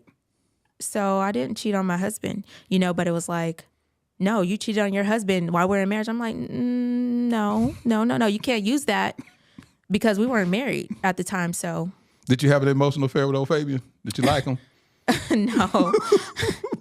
No, I did not. I was dealing with some severe heartbreak, like the things that I seen Derrick doing with other women at the time, and I was really attached to him. And then you have to think I was coming off of that rape trauma. Yep. And so I never dealt with, that I never talked to anybody about. And so there was a lot of turmoil that I was having. I wasn't thinking about, oh, Fabian is this guy that I'm trying to be with. I'm thinking, how am I going to get this guy back? But then at the same time, I don't want him to leave. Lose him. Yep. But you want him to feel the pain, but don't lose him. Right. And it's like, what? But then you're not even speaking up about what you saw. Exactly, right? So these are all the issues that I brought into the relationship. Lack of and communication. the fact of not speaking up was the same thing that you practiced when you were sexually assaulted. Exactly. So it just carried over, and I didn't realize the power of not speaking about the rape trauma until well after the fact. And I'm like, wow, what did I get myself into? Right? And now I'm practicing toxicity, right?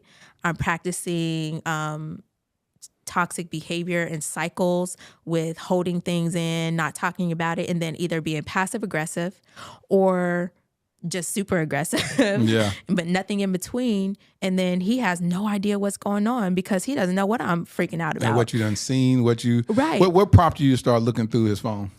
I would always get like a feeling, or he would touch me different, right? So after most rape victims are very sensitive to touch.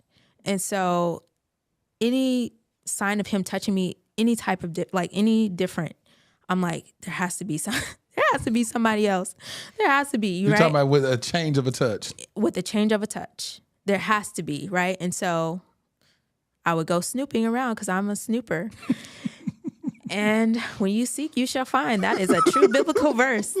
So if you don't believe in the word of God, listen, let me tell you, when you seek, you will find. And when you find, you have to know what to do. And what's so bad about it, people will find something, but then they won't do nothing about it. Exactly. Because they weren't prepared to leave. And that was me. You was like, I'm going to find it. I'm going to bust them. And then like, what you going to do? Because you're not going to even tell them that you busted them. I did absolutely nothing. Sit there, cry. Okay, this is how, I'm going to get a little bit serious, right? Okay. I would seek and I would sit in closets and cry, and I would be in there wanting him to find me in the closet crying. And when he would come and find me in the closet crying, then I would say, I'm just crying because I miss my dad. I would blame it on something else. And it would always mostly be about my dad. Like, oh, I'm crying. But it's really because I just sat here and watched you have sex with, or, right? So. No, Danae, there ain't no real people name. I don't want you throwing people's name out here. Okay. So. We're just gonna keep on going. We're gonna make fake names up. Okay, we're gonna make fake. We're making all kinds of fake names up. Okay, thank you. Right now, all fake. All fake names. All fake names. Okay. So you watch him have sex. The disrespect, or not even just disrespect. But the fact that he knew he had her and she wasn't going nowhere, for this nigga to record it and keep it on his phone with the names of the girls. What? Like, bro, let me. Okay, I don't like to. There were certain men and women that have always done what they were going to do. But I have known men, and I'm talking about, I've listened to conversations of men that have stepped out, stepped around, and done some things. But there was a level of fear that some of these men had. Man, boy, Opal, man, Opal ain't right. This can't get back home. We'll shoot you. Listen. I'm gonna have a real moment of clarity. I've never shared this before. Stepped out on my ex-wife. She told my grandmother about it. You know what my grandmother told her she should have done to me? I want somebody to take a guess of what my grandmother told my ex she should have done to me. Probably buried you in the backyard. She said it in a lot worse ways than she said it a little bit worse than that. It's just like it's and that was just one man. Let me tell you, I'm just saying, like, so this dude walked around, like Frank said, he kept this stuff in his phone. Like, are you a serial murderer that keeps the evidence? as mementos. This nigga had trophies. Trophies. It's like you're a whole married man, and you got adorned This was before archive. marriage, remember? Huh? This is even before, but they got years in the game. They got enough years in the game. I mean, but this nigga had an archive that he can go back like it's a Netflix account. This nigga had favorites that he can go back and watch. There's absolutely no conscience, none whatsoever. There you go. My conscience has been what has always kept me. I've always looked at situations like pros and cons. If it's a situation to where I could possibly lose what I hold dear, not even interested. And even before I was married, and it doesn't always, it was never, it was just in general. My conscience was like, hey nigga, call it a conscience, call it the Holy Spirit, call it whatever. It was always that, hey nigga, or you're getting too close. Kind of reel it back in. Hey, that ain't you. You know that ain't you. Get back to who you are, nigga. Get back to who you really are. But this nigga had absolutely no conscience. I can't wrap my mind around the fact this nigga kept video. This nigga not only went and pursued other women, recorded other women. This nigga set up his phone and recorded himself having sex with other women. Definitely narcissistic behaviors. I cannot wrap my mind around the mentality or the thought pattern that goes into making that decision. That's a decision. That ain't, oh, I tripped up and fell in it, like some niggas say, oh, I made a mistake. No, nigga, from beginning to end, you was making a decision while you have this person that you are committed to, whether he is married or not. You still made a commitment to somebody. And multiple. Go in. It's multiple. It ain't just one. It ain't just one record. Because what you just said, he sounds like a sex addict. You got to make this. Nah, we ain't finna give him that. We ain't I finna don't let want him to say that either. Look at Jamel. Here's listen, bro. I'm telling you. Listen to me. I'm not saying it's when I say, I'm just saying it's what it sounds like. Yo, I'm telling you, I'm a kinky nigga. We talked about this a little bit already. You understand what I'm saying? There's shit that the kink community is heavily into, which is like recording videos is one of those things. This ain't that. This ain't that though. You understand what I'm saying? This ain't that. This is not that at all. This nigga outright is just consciousness. Like hold on, I mean, but what Frank just said, that lack of consciousness, like I said, man, first of all, you gotta step out. Okay, we know, so there's that. Then you're gonna do it multiple times. And then you're gonna hit the record button multiple times. Like, and she knows you have all to be of their names. Like, oh my God.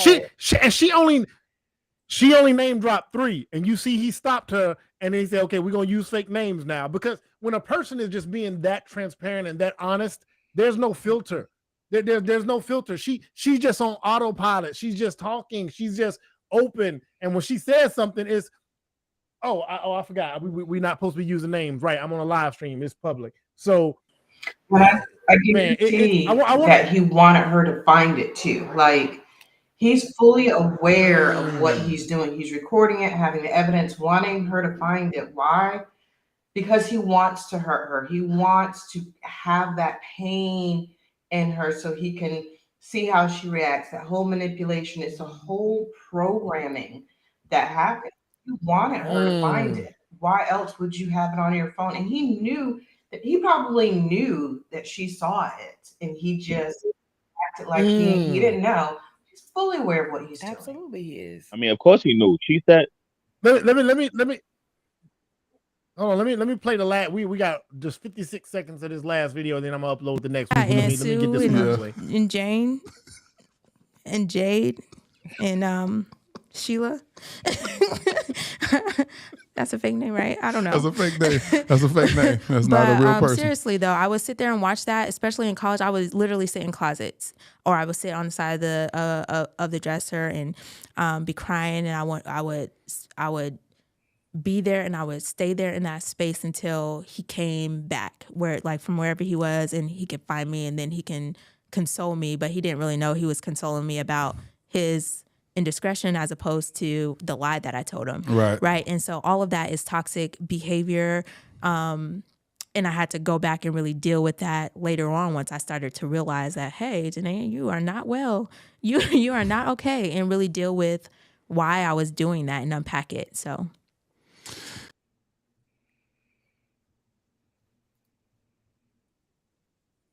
And that was just the last 56 seconds of that particular portion.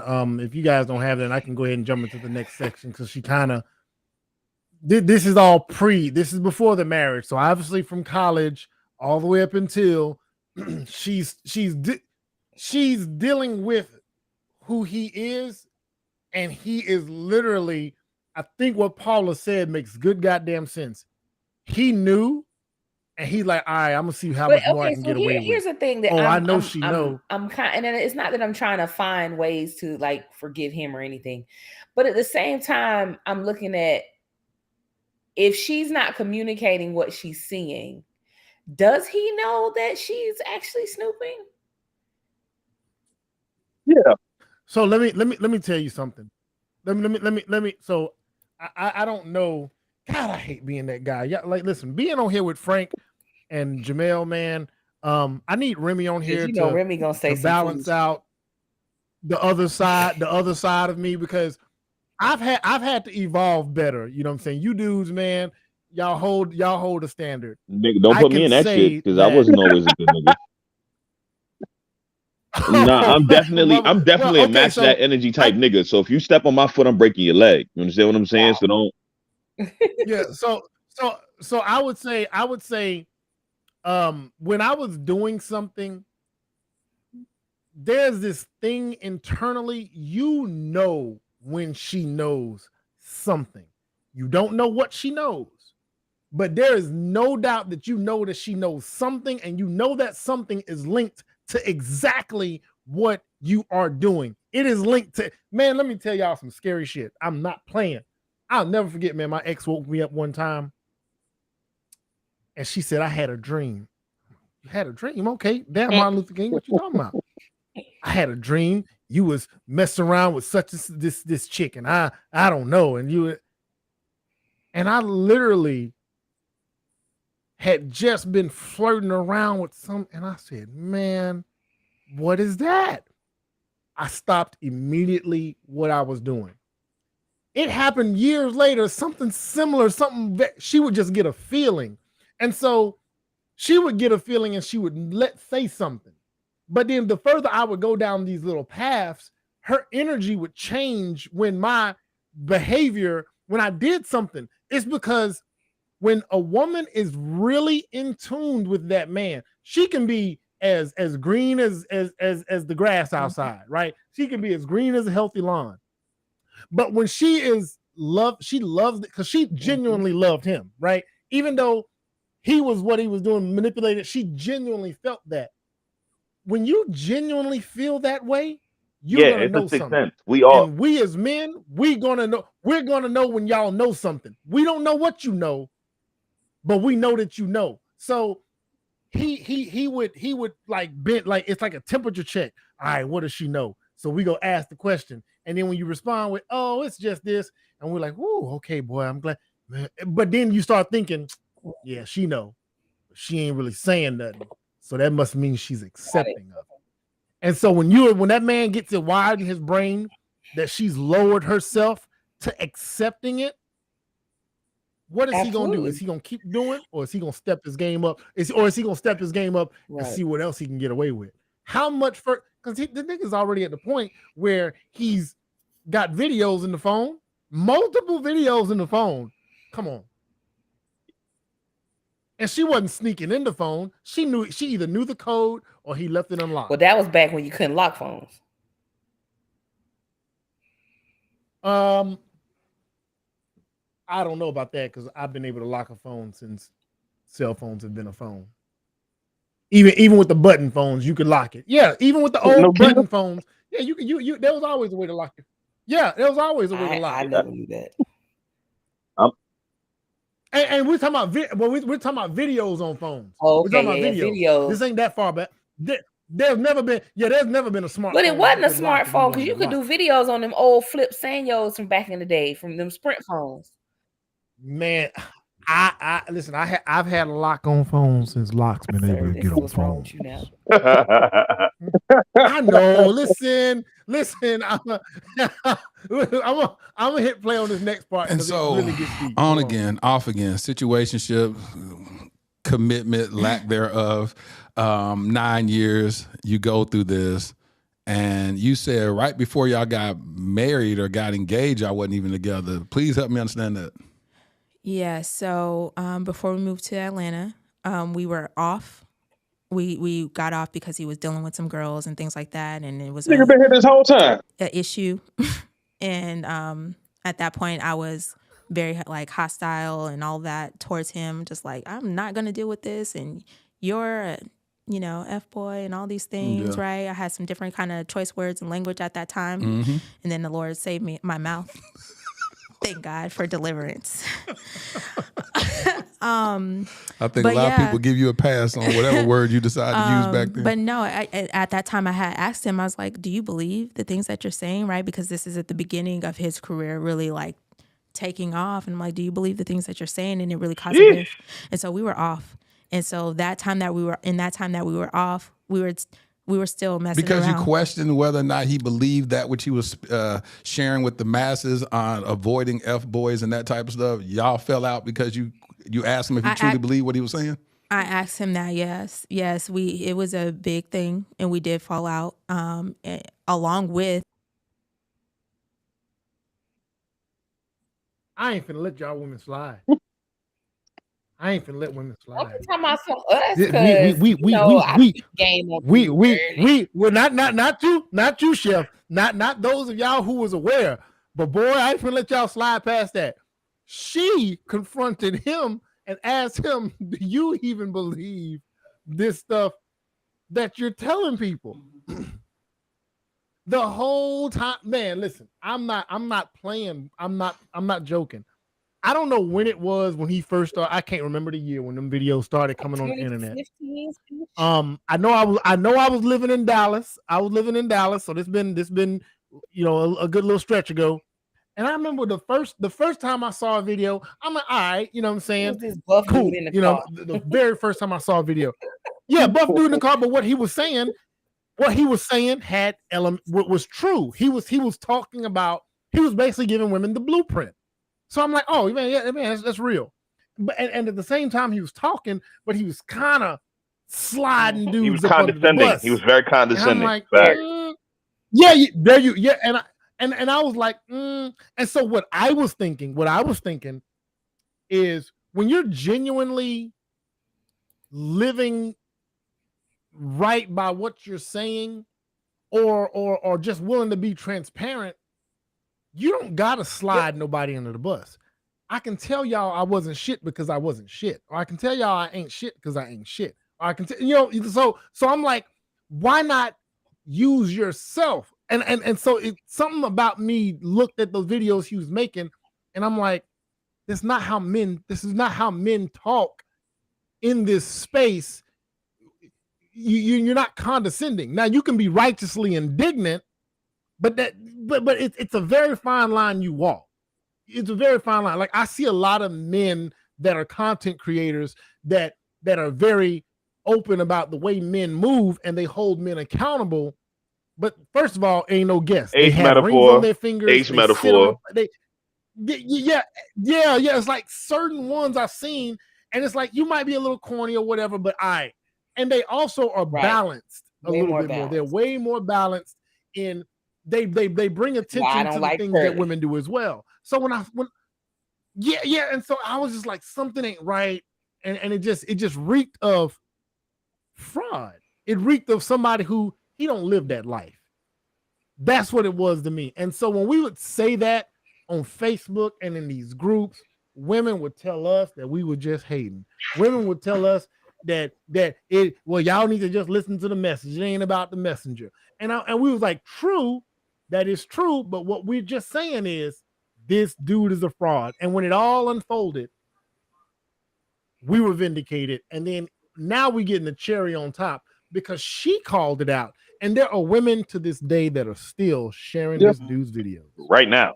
I shared one in our group the other day, but understand. Y'all know I don't normally cape for dudes. So I'm just like, there's 1,000 other people saying things like I don't understand how he has not been blacklisted. I don't understand like how.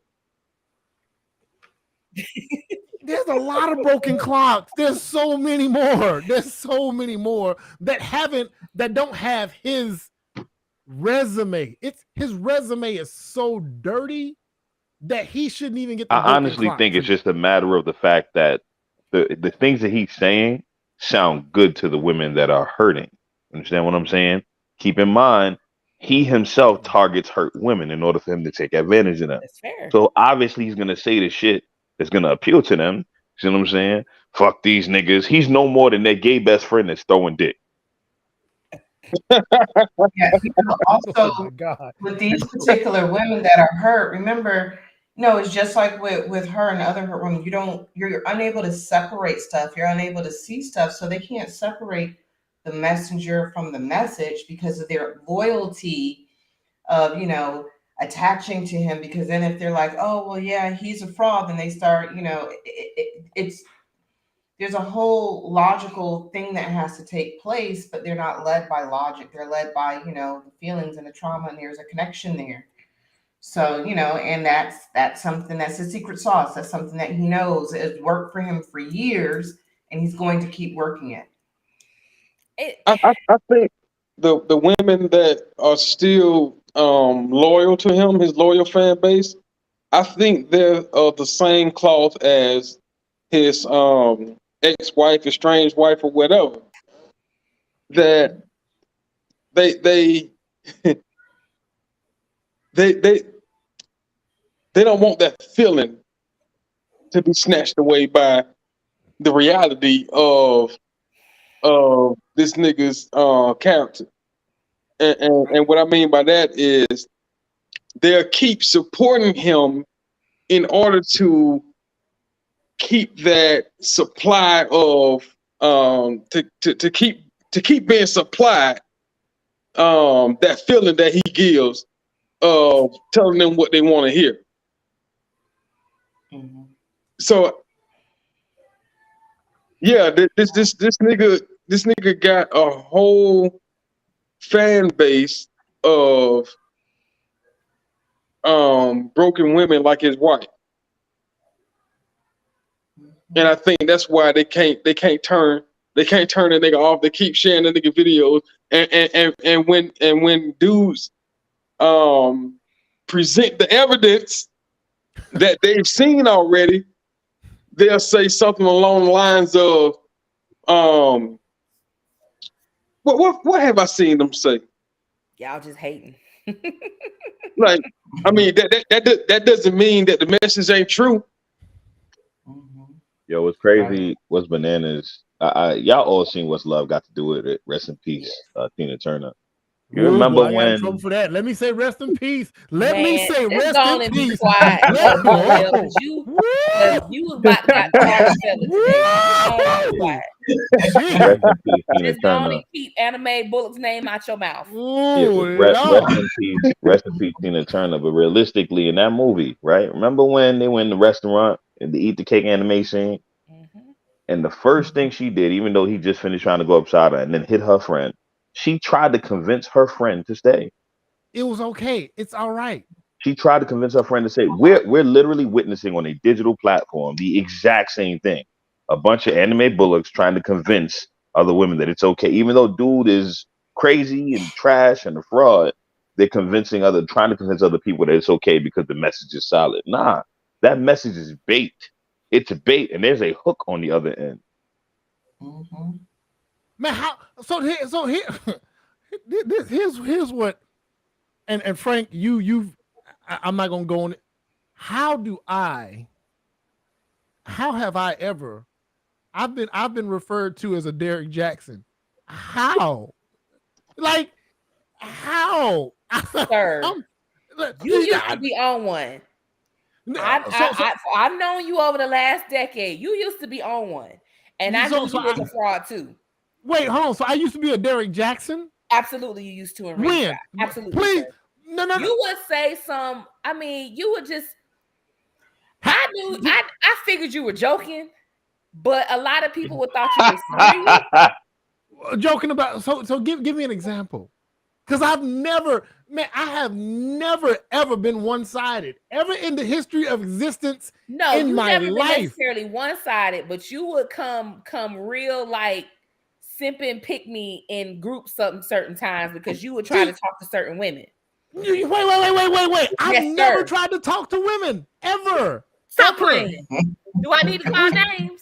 You can call names. Fine. No, we're gonna do this right now. I can tell you now. You would say stuff in the group because you knew somebody was gonna message you about it. No, absolutely not. Never. I can put this on my soul. I'm telling you now, I have never, ever in my existence, ever. Let me tell y'all something. See, this is gonna be my most arrogant. I'm finna wear something. Let me tell you what, Mo, and my boy Frank, he know it's coming. I ain't never needed to say a goddamn thing on the internet to get anything from a woman ever in my existence of living. I get that's what you believe. Hold on, wait. That's not what you was. Wait. Forget what y'all thought. Let me tell you something. While I was in ringside, I had a roster. I didn't have room for nobody in ringside to ever say, "Hey, I didn't have room." So I was always being 100% authentic with what I thought and what I was saying, and I didn't care if I stepped on a man's foot, and I didn't care if I stepped on a woman's foot. Ever.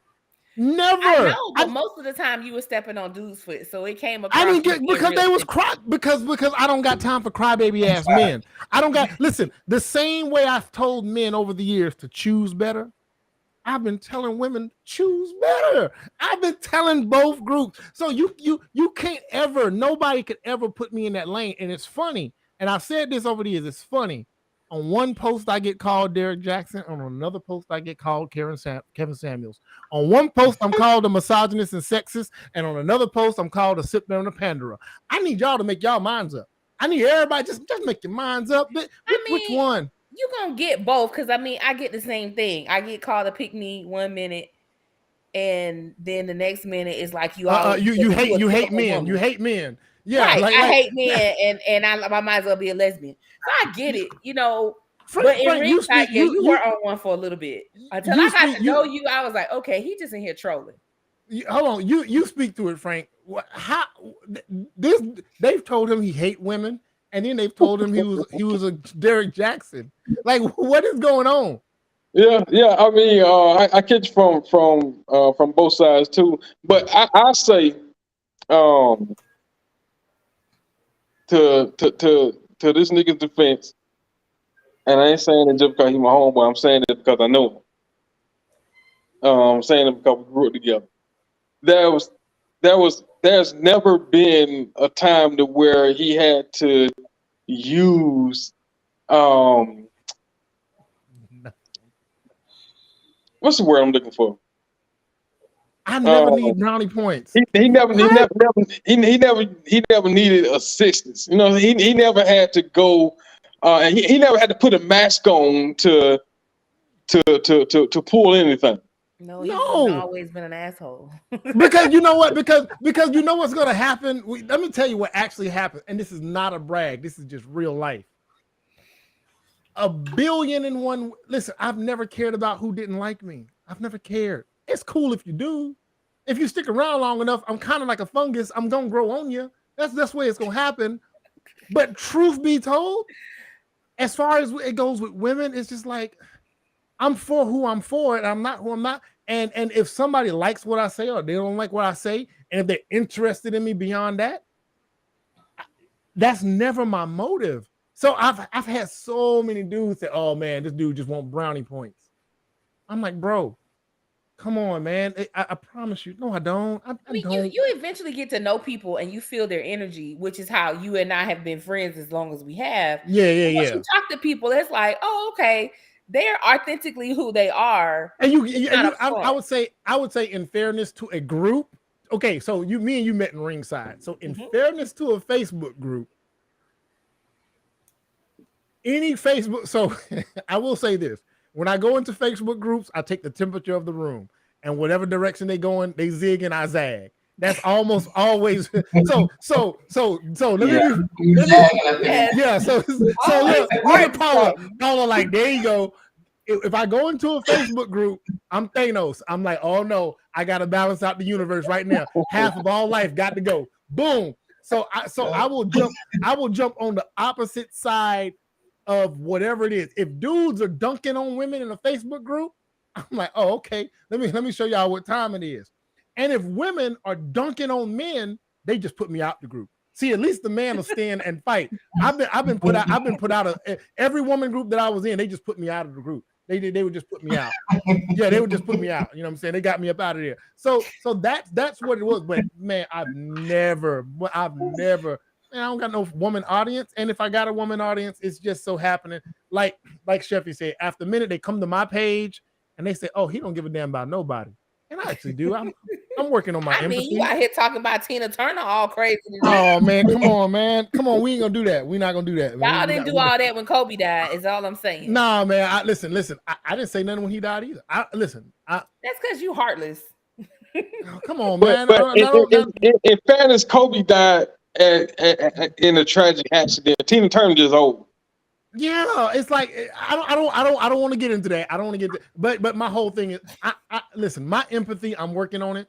My narcissistic tendency is empathy and the lack thereof. Man, it is a natural struggle. I'm gonna go ahead and hit play on the rest of this video. I didn't mean to get into that, but he's a fraud. She knew he was a fraud. She questioned him about being a fraud, and then they fell out. The fact that there was actually other girls at the time, and so it was just all too much, and so we end up ending that, and then we both end up moving to Atlanta. Right from there, how y'all keep moving to the same place? Soul tie. Listen, people underestimate the ain't no damn soul tie. Yep. And it's a soul tie, and I had no idea what that was at the time, and neither did he. Right, and so it was like, who would move there first? Did you find yourself following after him, or just no? So we have. Yo, Frank, you said there's no such thing as a soul tie. Yes, it is.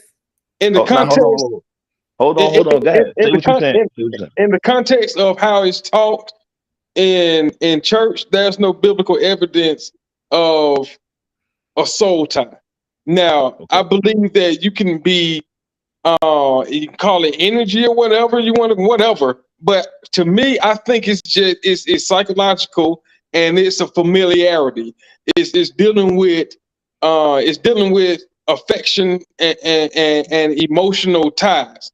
When people say soul tie, I feel like that's an excuse to absolve them of doing the work of leaving a situation they know they're not supposed to be a part of. I'm glad you said that, Frank. Now here's the situation, right? Here's the situation. You said that it's emotional, right? Yeah. Definitively, by definition, the soul itself is called the seat of your emotions. That's a fact. You know this. You know this already. I don't even want to insult your intelligence, right?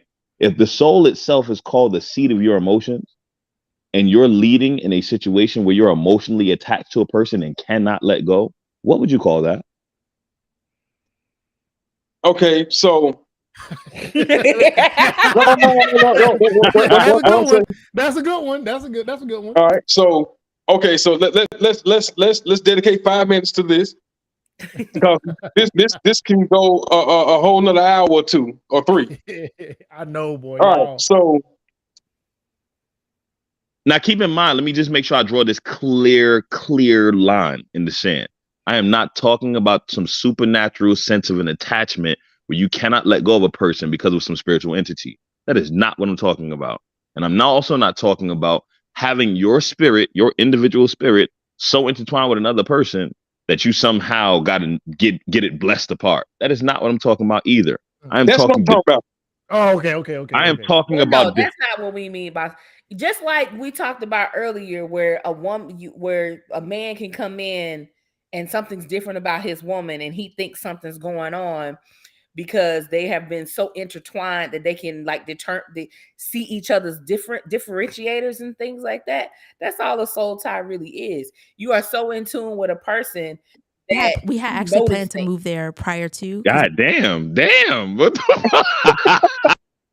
Just shut me I up. nigga said, let's move on, then. Nigga rude, man. It's rude. I told Yeah. him to shut up by Tina Turner. Yeah, Frank. I was just saying definitively it's a thing.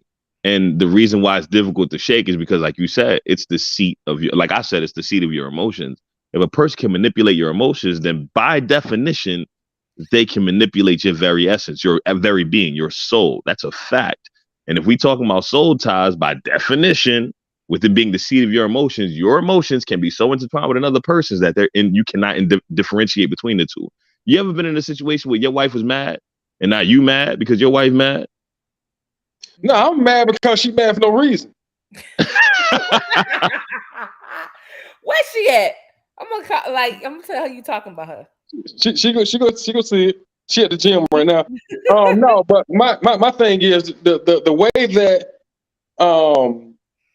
so we're basically saying the same thing, Jamil. I just don't like the term soul tie because of the context in which it's used, and it's always based on a spiritual occurrence to where they will have people believe that their very spirit is so intertwined, like you said a minute ago, so intertwined with somebody else just because of sex.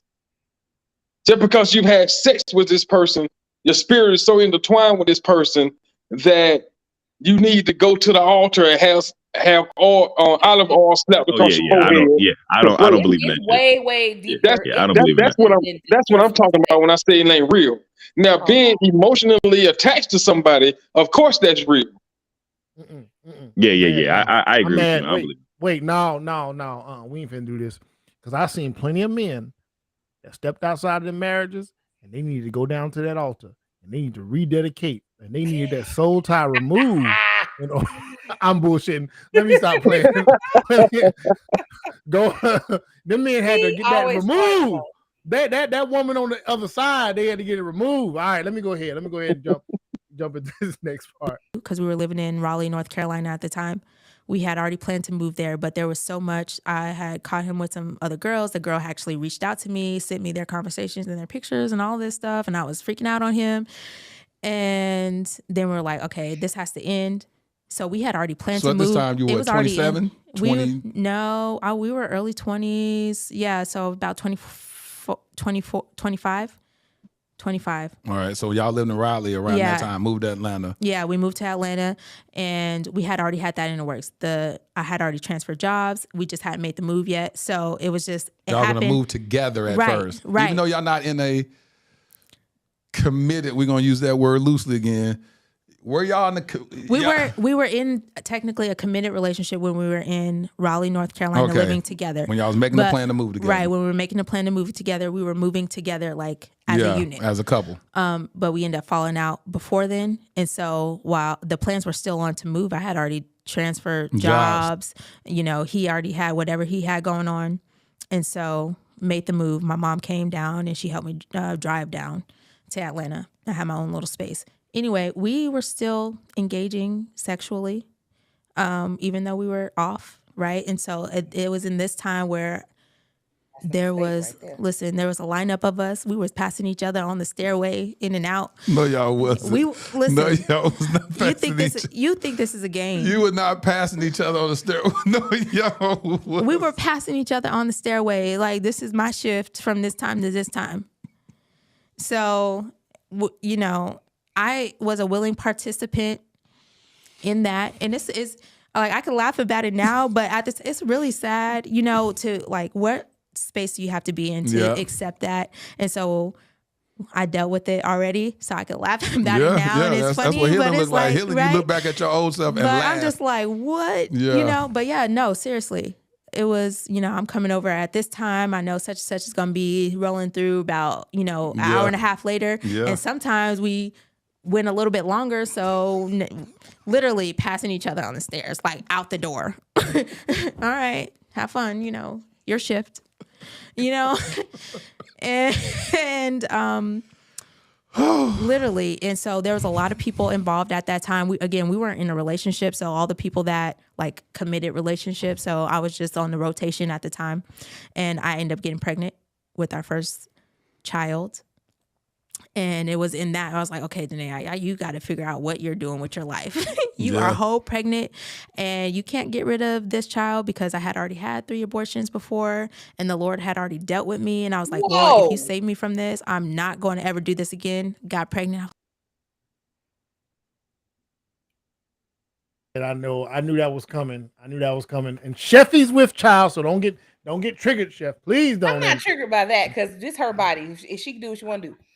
I know, but man, that's let me tell you something, man. I'm assuming all 3 were with him.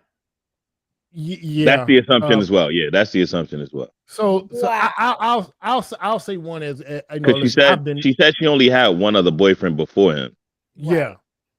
So and I'll say something. You know, I've been down this path where, you know, I've dated and a woman has had to go and go handle that business. You know, and when I was young and in the moment, it was a means to an end. Like, all right, you know what I'm saying? We got to dodge this bullet, girl. We ain't ready.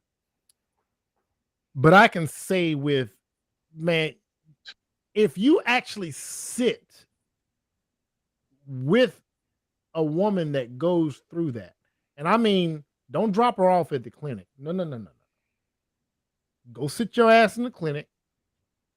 Go take your ass back to the crib. Go nurse her through it, because yes, it is a nursing that's following that. Yep. And there's different levels. There's the take home, go home with the pill thing, and then there's the extraction. Man, it gets deep. And I will tell you without any debate that there's a part of that woman that we talking souls, something leaves that woman in that process. I don't care how casual women talk about it. I don't care how tough they make it seem they are. There is something that leaves with her when she does that. And as a man, if you can't recognize at a certain point that is what's taking place, and you can't take a more responsible stance in how you're going to participate sexually, bro, you need to be neutered. Real talk. And I ain't talking about I'm not talking about a vasectomy. No, you need to be neutered. Because you're really participating in something that has long-term ramifications. I mean, these have long-term ramifications physically, emotionally, and mentally years down the line. I've talked to women that have years down the line talked about, oh man, I had that abortion when I was 24 and I was in school, and yeah, I thought I was making the right decision, but there's not a day goes by where I don't think about that would have been my son, or that would have been my daughter. It's just, man, it's heavier than a lot of people think. And I know a lot of men treat it like it's this casual thing, because we don't have that option when it comes to procreation. You know, we ain't got that choice, and women do. Deletion. Yeah, like, but I'm like, yo, backspace on your computer or something. Yeah, I'm like, bro, it's if you as a man have not sat down in that moment and went through it, like physically went to the clinic, sat in the waiting room, took that woman home, and went through the rest of that, then you can't partake in this conversation fully informed. And so she did that 3 times. Bro, I can't, man, I know some stories from women that have dealt with men that were so callous in those moments that, man, it'll give you chills. Like you would lose sleep at the way some men handle women in that situation. And so 3 times, and she finally says, I just can't do it again. That's rough, man. That is really, really rough. It's just rough. I don't know if the ladies want to weigh in on it. Frank, I know you don't know nothing about that life. Good for you. But it's a serious thing. Yeah, I'll weigh in on it. I was a labor and delivery nurse, so we did have people who, had to end it due to medical reasons. But regardless of the reason, medical, life-saving, financial, whatever, the process itself is very challenging. There's a psychological aspect to it. Then going through, the physical discomfort or pain. And then, like you said, the recovery afterward of knowing, you're recovering from something and, you don't have that life with you. And it does, there are women there where they're just like, oh yeah, would have been 14, would have been 20, regardless of if they regret it or not, it's there. It's a part of them. And it's so significant. And, everything you said is absolutely right. Yeah, I don't. To hear that she did that 3 times for that man, I just want to go like punch him in his face. I really do. Like I want to be violent to this man if I ever see him, because we can't hear you, Manuel. Yeah, you're on mute. My bad. I said you got a road dog right here with you, Jamel. Look, how much did you make this woman endure, sir? And you still get to walk the earth like it's okay. It's all good. And that's what I'm saying. Like, dude had zero care for Shorty whatsoever. The fact that fuck again, I don't want to talk about her like she's damaged goods, because she's not. You know what I'm saying? For anything, I got nothing but respect for this fucking woman. It's unbelievable. You see what I'm saying? Because for you to love someone so much that you would disregard everything about yourself tells me that's a gift. That you're able to love so much you could disregard everything for that person. That's a gift. The fact she can love to that capacity is amazing. This nigga's a fucking scumbag, bro. He's a scumbag. You put her through that shit 3 times. She got 3 abortions for you, fam. She got 3 abortions for you. My dude, hear me. I got 5 kids. I considered abortion 1 time with my ex because we was fucking flat broke. Completely flat broke. Like I could barely, the state was taking care of my first kid. You know what I'm saying? We have no money. I was like, I can't bring another baby into this situation. I talked to her about it. She said, nah, we're not doing it. Cool. I got a man up. Fuck it. So be it. Right? I understood the risks of all that shit, bro. And I went and got snipped. As a result because I didn't want her to have to go through, because she had 5 C-sections. I'm like, I'm not going to put her through that shit. She already had mass surgeries and all that shit. Here's how callous a person can be. Right? When everything went down, I ain't gonna go through the details when we was going our separate ways or whatever. I'm hurt, I'm heartbroken. I say, yo, I got snipped in order to keep you from going under the knife. And she could turn and say to me, I never asked you to do that. These are the kinds of people that exist in the fucking world, which is why I refuse to have any kind of consideration for this fucking piece of shit ass nigga. You understand what I'm saying? I'm telling you right now, when somebody's in that state where they love a person to that effect, there's not much that they wouldn't do for them. And they're aware of it. They know. They're very aware of just how far the person will go for them. You understand what I'm saying? And they will not stop, and then will turn around and be like, well, you chose to do that, or some stupid shit like that. Like this, we talking about another level of maliciousness, just dubious ass nigga. Like he's a fucking piece of shit, bro. He's a piece of shit. There's nothing that I can say about this man that would ever be positive. God forgive me.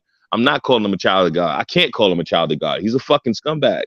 He's a scumbag. There's no way in hell. You understanding the ramifications of something like that, and you make a person go through it not once.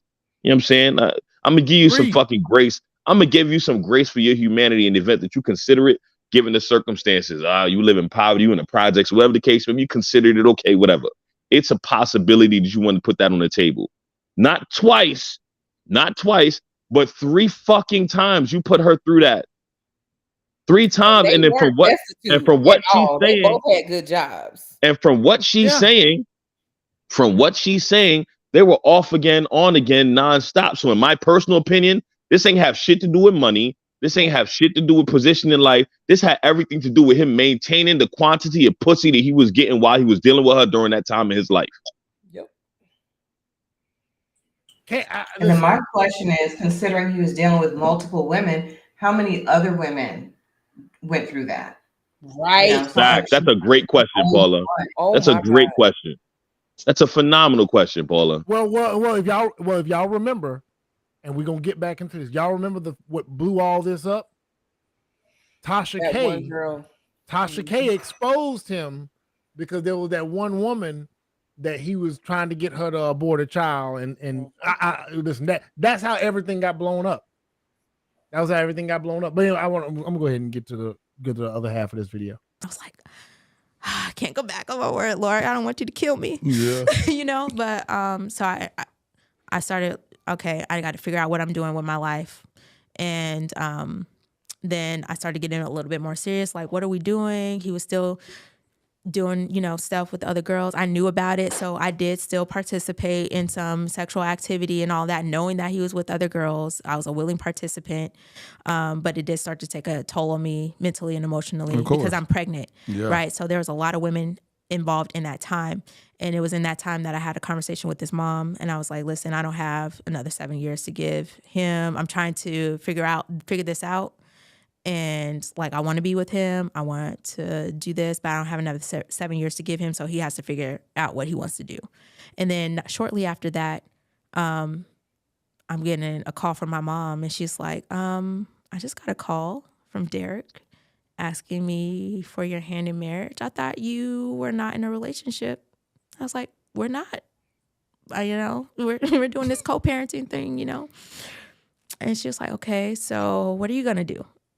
And so I actually knew about the engagement, which she didn't know about, but I actually knew about the engagement and all that because my mom told me about it. She was asking me these questions because she was like, I thought you weren't in a relationship. And I'm like, we're not, And so I had to figure out, okay, he's being serious. He called my mom. Did that make you excited? How'd you feel? I was so excited because I'm like, he called my mom. My mom and him, like, they don't mess with each other. No. And so he humbled himself. He called my mom and asked for my hand in marriage. She's serious about me. It's meant to be. Absolutely. So excited. And so, yes, I was so excited about it. To be. Yes. He called my mom. He don't even know what that means, right? He called my mom. They don't even get along, first off, like that. So that meant a lot to me. Why didn't they get along? I left my phone in his car when I first met him, and he called her, and that conversation didn't go well. So ever since then, it's just been like a battle between them, and I've kind of been in the middle of it, and it created a lot of anxiety in the relationship. So I actually isolated from my family a little bit and just kind of was doing my thing, being grown and being involved with his family mostly. And so you get a tip that he's going to propose. How do you propose? Can you pause that shit right there, please, All of our family was there. Classic. That isolation shit is a big fucking deal. Mm-hmm. That isolation shit is a huge deal. When they start keeping you in, what's funny is, it's not even that they don't even tell you. Some people will outright tell you, you can't talk to your friends or your family, whatever the case may be. But majority of the time, you will isolate yourself with them, making them your sole focus, which is what they intended on in the first place. Yep. Speak to that a little bit, Paula. That isolation factor. I've known so many women that have been in abusive situations, whether it's physical, emotional, mental, where the isolation part, where she no longer has her friends. She don't listen to them no more. She doesn't listen to her family no more. She like all that stuff is out the way. The only person that she's locked in on is basically the abuser. Mhm. Yeah, and I actually went through that. But it wasn't, one of those things where it's like you can't see them, you can't, deal with them. It was, oh yeah, go out with your friends, go ahead and hang with them. I'd go, come back, and then there'd be some type of problem, So it was really psychological. Where then the next time, what I wanted to do was avoid the conflict because the conflict was so high, so intense for me from the last time, and I couldn't fix it. I couldn't, make it better. It was I just avoided. It's like, don't worry about it. That's some slick shit. No, Oh, it's yeah. really manipulative, yo. It's super manipulative. That's some slick shit. I'm gonna let you go do what you want to do. I'm not gonna tell you I got a problem with it, but when you come back, I'm gonna turn up. Yeah. And it be over, and the turn up be over some stupid shit. It be over stupid shit. It would be something like, I heard she did something in February with so and so, had nothing to do with me, but then it suddenly became our problem. So yeah, that whole manipulative and that how it happens, it's not always so black and white. They ease into it. And I always like to use the story of the frog in the water. You put a frog in cold water and you slowly turn the heat up, it's going to stay there till it dies, versus you put a frog in hot water, it's going to jump out. Well, a lot of these situations are the frog in the cold water, where it's just a little bit, a little bit, a little bit, a little bit. Then when they get you fully in control, everything's unleashed and you really don't know what to do. Yep. But the goal is control. If I can control her by not allowing the people who can see me to tell her that I ain't shit and give her a way out, then I got it. And like, even for me, when I finally got to that point where I'm like, I'm going, I had help from family. He had no idea who was helping me, but it was a loss of control. And that loss of control really spiraled. But yeah, all of our family was there. Uh-oh. Did he do it again? He did. He just want us to be quiet. But yeah, it's a manipulative tactic to maintain control. And like we said earlier, men do this. Jamel, I think you said this, where they're just trying to tear you down and make you not see your value. And that is how you control somebody. And so you're doing that whole tear you down, then they're doing that whole isolation. And, then it's that breadcrumbing to create that trauma bond. So whenever you do get something, you feel really good. So it's a whole combination of things. It's a whole playbook that I promise you, there's a playbook out there that they read. And if you know about it, you can predict the behaviors and you can see right through it. I'll never forget, man. I'll never forget. And this, I will not say this guy's name.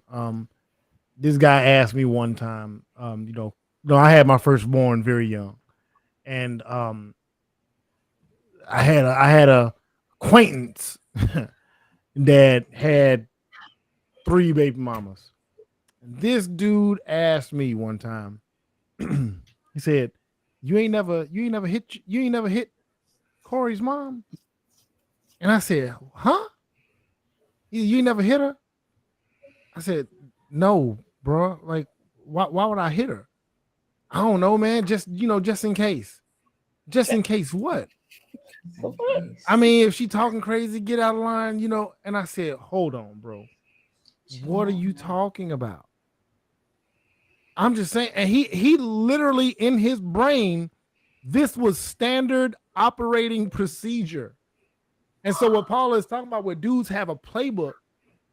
Hey, bro, hey, man, you got to make sure you do this. Listen, I have some playbook stuff too. I believe in, it's easier to lighten up than to tighten up. But that's more so to make sure that anybody, men or women, you don't want to come in so light to where then when you stand up for yourself or when you stand on something that people are shocked.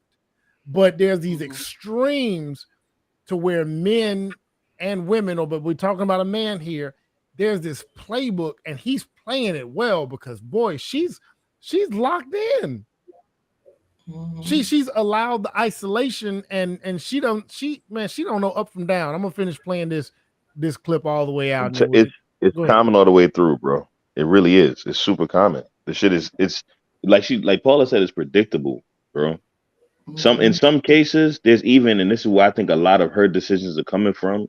I think that she thought she was doing the right thing. Yeah, like you said, that realistically, I'm telling you, because in a lot of cases, people think they're doing the right. In my case, for example, when I was going through shit, bro, I have this principle in my life where I don't talk about my significant other in a negative way in any way, shape, or form, publicly or to anybody for that matter.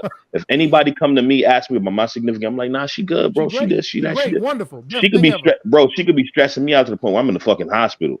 You feel me? But I'm not gonna say anything because I don't want her to look like in no negative way. You understand what I'm saying? The problem with that is you end up protecting your abuser.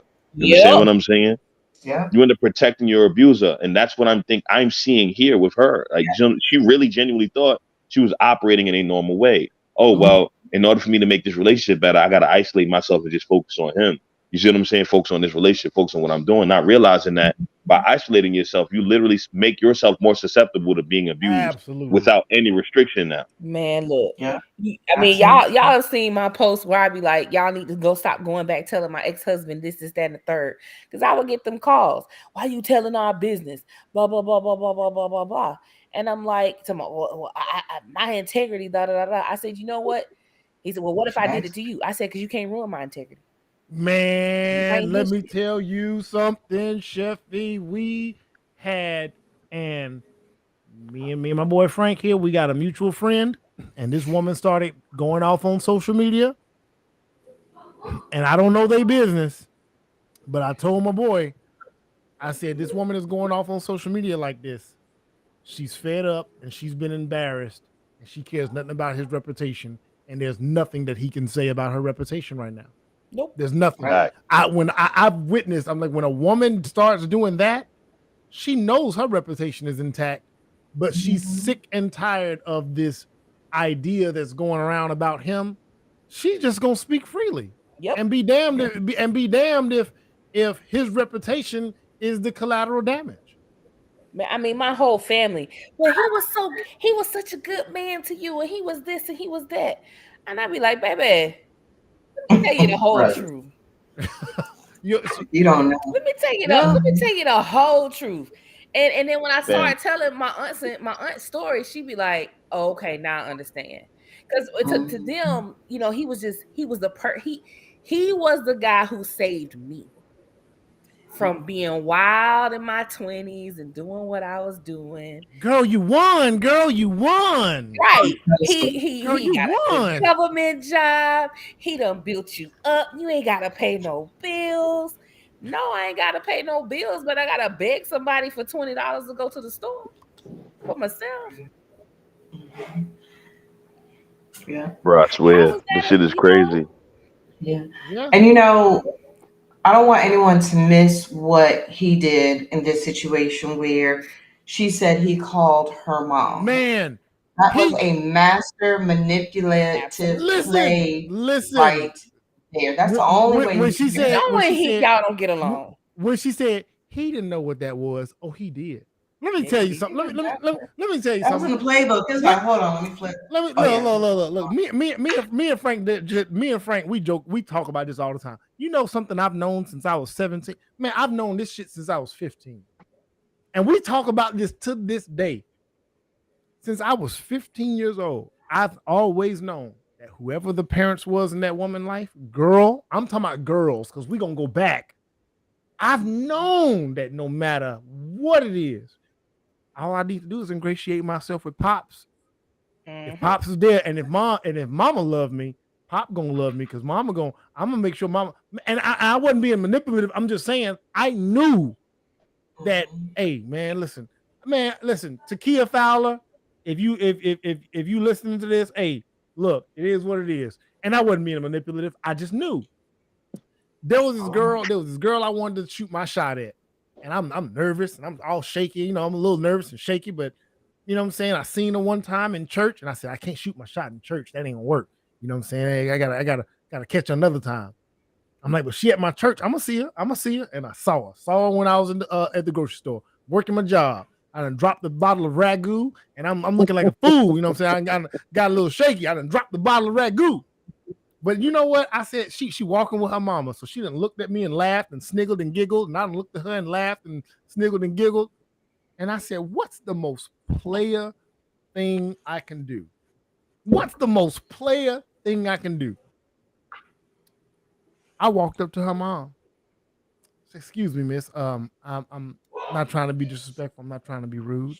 But I saw your daughter, and I go to One Accord Community Church of God in Christ, and saw y'all there, but I didn't want to be disrespectful. He dropped the church name. So I said, I'm a stalker here, and you know I work here, but I just wanted to talk to your daughter, but I didn't want to walk up to her without, you know, and be disrespectful to you. So you mind if I speak to your daughter real quick, just And she said, you know what? Yes, baby, yes.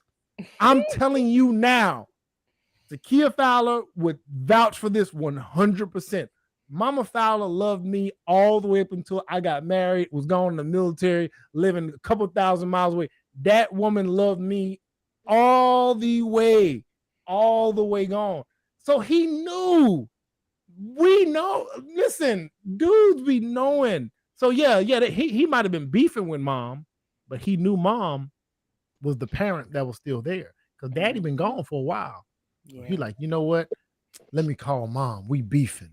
And that's gonna let her know I'm serious about this thing because I humbled myself. And I don't want to get ahead of it, but he's gonna go deep. She's gonna go deeper into that. She's gonna get a little deeper in that. But that nigga knew. Come on, man. We know. This is what we do. Our family was there. All his family was there. My mom and my brother flew in, and we had like a little housewarming party because we had just moved into a new house. And so y'all got back together then. So after the tip off, how did he come back around and say, hey, can we be back together? So my lease was up in my apartment, and so we were actually technically still off, but I didn't have anywhere. I'm like, if my lease is up, I'm not about to renew it, so I'm either going back to Denver, or I'm coming to stay with you. I want you to be here for the baby's birth, and it was right around the time that she was going to be born, so we need to figure this out. So I ended up moving in basically with him in the house that he was in, and we never really officially said like we're back together. It was just like implied we're back together, you know?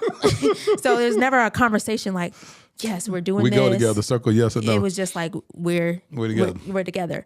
And so that's how that happened. And then I got the call and I was like, okay, we're together. And we're rolling with that.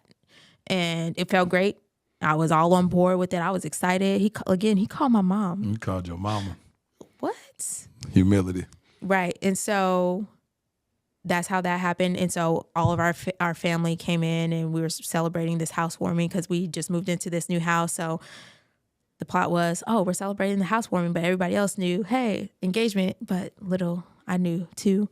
And so he had this song play, and it was like right before midnight, and it came on, and he gets down on one knee and he's like proposing to me, and I was like, it was all this pain I went through. Yes, it's paying off. Yeah, it's paying off. Weeping may endure for a night, but joy cometh in the morning. You thought that was your morning. All the joy. Do you know the bragging that I did? Mrs. My man. Mrs. Jaxn. Okay, Mrs. Jaxn. Okay, if you're nasty. That was my thought. That's your thought process. Listen, I got saved. You know, Miss Jackson, if you're nasty. But yeah, the bragging that I did, right? And so it was great. Like it was like everything is coming. I'm having a family now. I'm gonna be married. I had our baby already. She was 2 months by the time that happened, and she had this little "Will you marry me?" Are you talking about, so when he proposed, you already had the child? Yeah, I had our baby. 2 months. She was 2 months old. He had her in this little "Will you marry me?" bib. It was great. Like everything was involved, and it was great. I loved it, every aspect of it. And it's like, this is everything I wanted and been asking for and dreaming of my whole life. And just through this relationship, and I won out of all these women. You about to say another word? The Lord is bridling my tongue. I am. He is bridling my tongue. I won out of all these women, so here I am. So it almost gave me like this false sense of confidence and accomplishment, right? Yeah. And so, but you couldn't tell me that at the time. So, Bro, I won out of all these women. No, hoes. She was gonna say hoes. She was gonna say your favorite word, Frank. Your favorite word. You niggas hoes, man. But go ahead, speak on it, Frank. Go ahead. I won. But it's out of all that. Going back to what Jamel said in the very beginning, he was talking about how I'm just trying to paraphrase what you were saying, Jamel, about how Christians, I think a lot of Christians in today's culture, they for one hyper spiritualize everything, and also they have an unhealthy understanding or concept of context when reading scripture, and they feel like even things they subject themselves to is God ordained. The struggle. So for her, because she never got therapy for her trauma from childhood, now she's in the church, and what a lot of churches do that are ignorant is throw scripture on top of trauma or try to rationalize trauma through scripture. It was God's plan. Yeah. So now it's like, so she's doing the same thing, the textbook, to where she feel like, oh, I won everything that I wanted or dreamed of, prayed for, is now coming to pass. And that's the danger of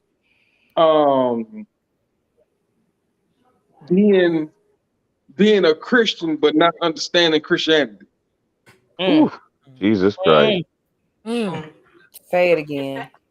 It's not a word. Again, honestly, and it's a really easy thing to fall into, bro. Like I said, I'm a nigga, and I relate with a lot of the shit that women say because of the shit that I went through.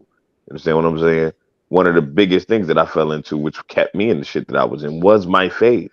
I was under the impression that you got to endure. You got to endure. It was pastors that looked me in my fucking face while I was telling them what I was going through, and these niggas said, "Man up." Nigga, if you don't get the fuck out of my face, telling me to man up with the shit that I was dealing with. Like straight, God forbid I fucking even step out of line. But I gotta man up and just endure this shit. This is what makes me holy. This is what makes me righteous, is to endure it. Bro, they were quoting Hosea to get me to stay. You understand what I'm saying? And I did. What's crazy is I did. Because I didn't even end the shit. She had to leave for it to end. Put that into perspective. She went through, Danae went through the exact same thing. He had to leave in order for her to be free, because she was not going to leave in any other situation. You understand what I'm saying? She would have kept on enduring. Yep. She would have kept on enduring. If he didn't leave, she would have stayed. And you know what? Here's what I think, man. This is conjecture. It's easier for his brand to go through a divorce, go be a bachelor, come out on the other end, married later, show the growth. Do y'all understand? Yeah, he can walk away from this unscathed. Do y'all understand how marketable that is? Notice how he ain't say nothing yet. Notice he ain't say shit yet. He's not. He's not. See, he's already did what he was gonna do and say what he was gonna say. He will say, you know what, she's right, because remember, he said there was a few indiscretions. He'll pop up, own it, I won't disparage her. I won't do this. It's the mother of my children. He will get in front of it and say everything that you need He done to wrote say. that book. Yeah, and then he'll sit back and own some of it and gloss over it real quick. He'll have a few little moments where he talks about how damaged he was and how he gonna cry a little bit. The shit is he don't even own it, bro. He's so detached from his behavior that he talks about himself in the past in the third person. Yeah. This nigga literally said Derrick Jaxn cheated. Derrick Jaxn committed some indiscretion. No, nigga, say me. Say I. That's a way to detach. That's that detachment mechanism by referring to you in the third person, so it's not me. And you're right. You're 100% right, Jamel, man. That's not ownership. What I mean is he'll frame it. He'll spin the ownership narrative. I'm a new and it will Derrick be Jaxn. and it will be accepted, and it will be marketable, and he will be able to move forward. And he's already making millions, so it don't matter at this point anyway.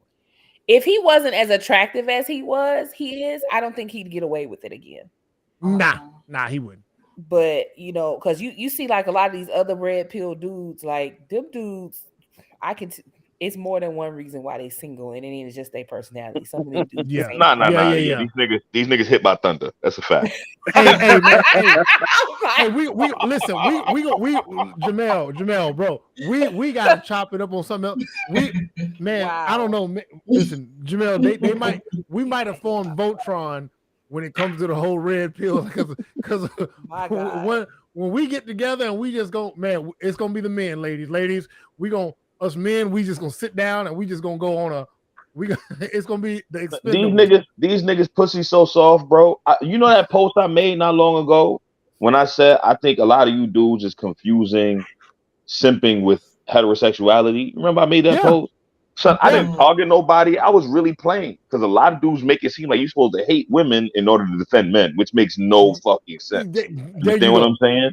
These dudes started sharing the post talking about this simp ass nigga. Now, understand, I'm not the kind of nigga these niggas could say this shit to in person. You understand what I'm saying? I'm not the nigga these niggas could say this shit to in person. But majority of these dudes is talking, they can't hold a flashlight to me on my worst day. These dudes be ugly, bro. These dudes be ugly. How you 35 with acne problems? But they won't go to the doctor because let me tell you why. Because no, let me tell you why. Because if somebody says, "Hey, bro, you need to go get a skin regimen," which Kevin Samuels told these motherfuckers, but they won't tell you that. When somebody says, you need to go get a skin regimen, I ain't doing nothing to impress these women. No, bro, your skin is just bad. Period. You just need a skin regimen. I don't get women be damned. You just need Kevin Samuels had to tell these niggas how to wipe their ass with flushable wipes, fam. Yeah, that video. Oh god, I know. Oh man, it's on my profile right now. If you ain't see it, he told these niggas how to wipe their ass with flushable. These are the kind of men we talking about. What makes me mad in the whole situation? This is shit that really pisses me off. Is that women ever even gave these niggas play to begin with? How could these niggas get pussy? Why are you giving these niggas pussy? I don't care how tired you was. A bunch of women around here with BV right now because they just as nasty. Yeah, that's crazy to me. I can't call these niggas shouldn't even have the opportunity to smell coochie. Shouldn't. Anyway, we got the women who don't know how to wipe right either. I'm like, who is your mama? Because she failed you, baby. Hold on. Well, we got two more segments. So we got one more. We finna get through this one, and then we got one more. So we got two more. We coming to a close. And at the time, we put this in perspective. You're about what, 28, 27? Yeah, I was like, right. I had just celebrated my 28th birthday. Yeah. And so you're 28 years old. And then so now, how long did it take from will you marry me to I do? It was right at a year. So we got married January 13th, 2018. And that was a long year before marriage. There's a lot of stuff that went on in there. We tried some marital counseling. We did not finish that. There was, You said premarital counseling or marriage? Premarital counseling.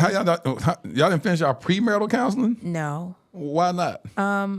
There was a lot of issues that arose. So as we were doing the counseling, I started to come out with a lot of the hurt that I was hiding from college days. I started to come out with that and how it made me feel.